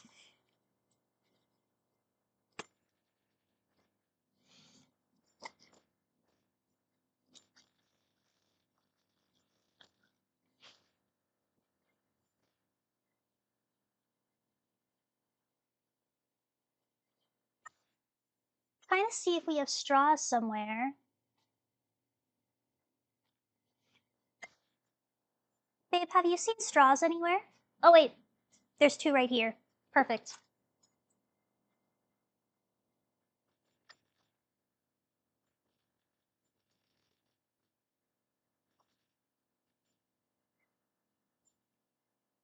Okay.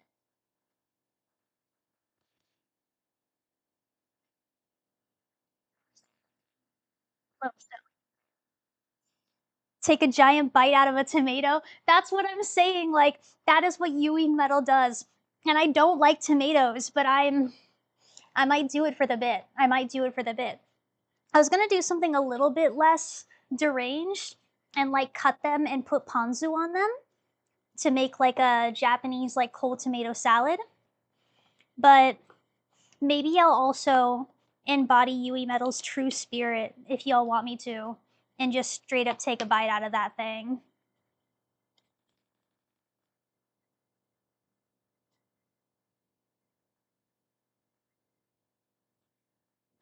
Babe, come here and take a drink of this. It's amazing.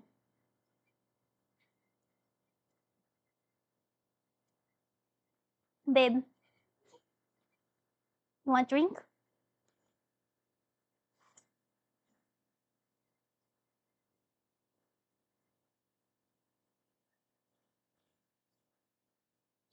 You're good, you're good. If you stay right there, you'll be out of frame too, if you want to stay out of frame.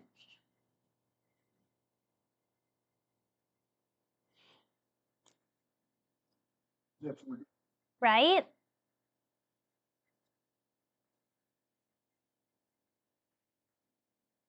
I'm turning this so I can read the chat without getting out of frame all the time. There we go. Pretty tasty with a little salt and pepper. I'll put salt and pepper on it in addition to the ponzu. But yeah, we're almost done. That's all I have to do. This is really good. I'll cut a tomato right here. Should I take a bite out of it though? Should I just do it? James says yes. Let me get the tomato. This will be my example of a fear food. It's not a fear food in the sense that I'm not like afraid something bad will happen if I eat this tomato. I just know I'm not gonna enjoy this experience.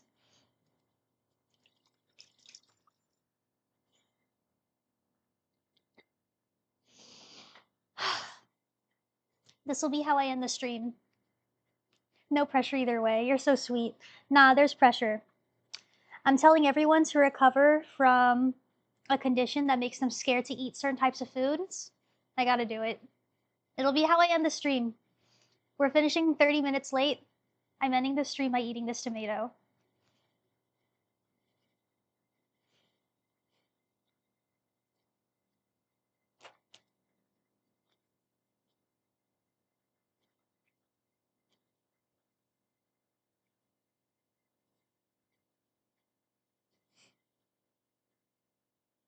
It's so sad.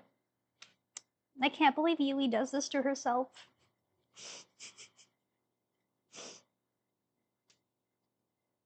Yui, you're my favorite, but you're weird. Okay. Well, I did everything that I wanted to do. Let me see the total of donations before we finish up, just to make sure that absolutely everyone is accounted for. Last minute donations right now if anyone wants to go. We made $145 for the National Eating Disorder Association. All of that money is going to go towards the deadliest disorders in the world. I mean, in the DSM-5, I should say. So there might be some other mystery ones. We did gaming stuff. If you missed any of the gaming stuff, it was in the part 1 of the stream before the stream crashed. I successfully cooked and ate all their favorite meals, and they were all really delicious, besides this. But we did it. We raised a lot more money than I actually thought we did. I was really ambitious with the 500. I'm so happy we got over 100 just in general.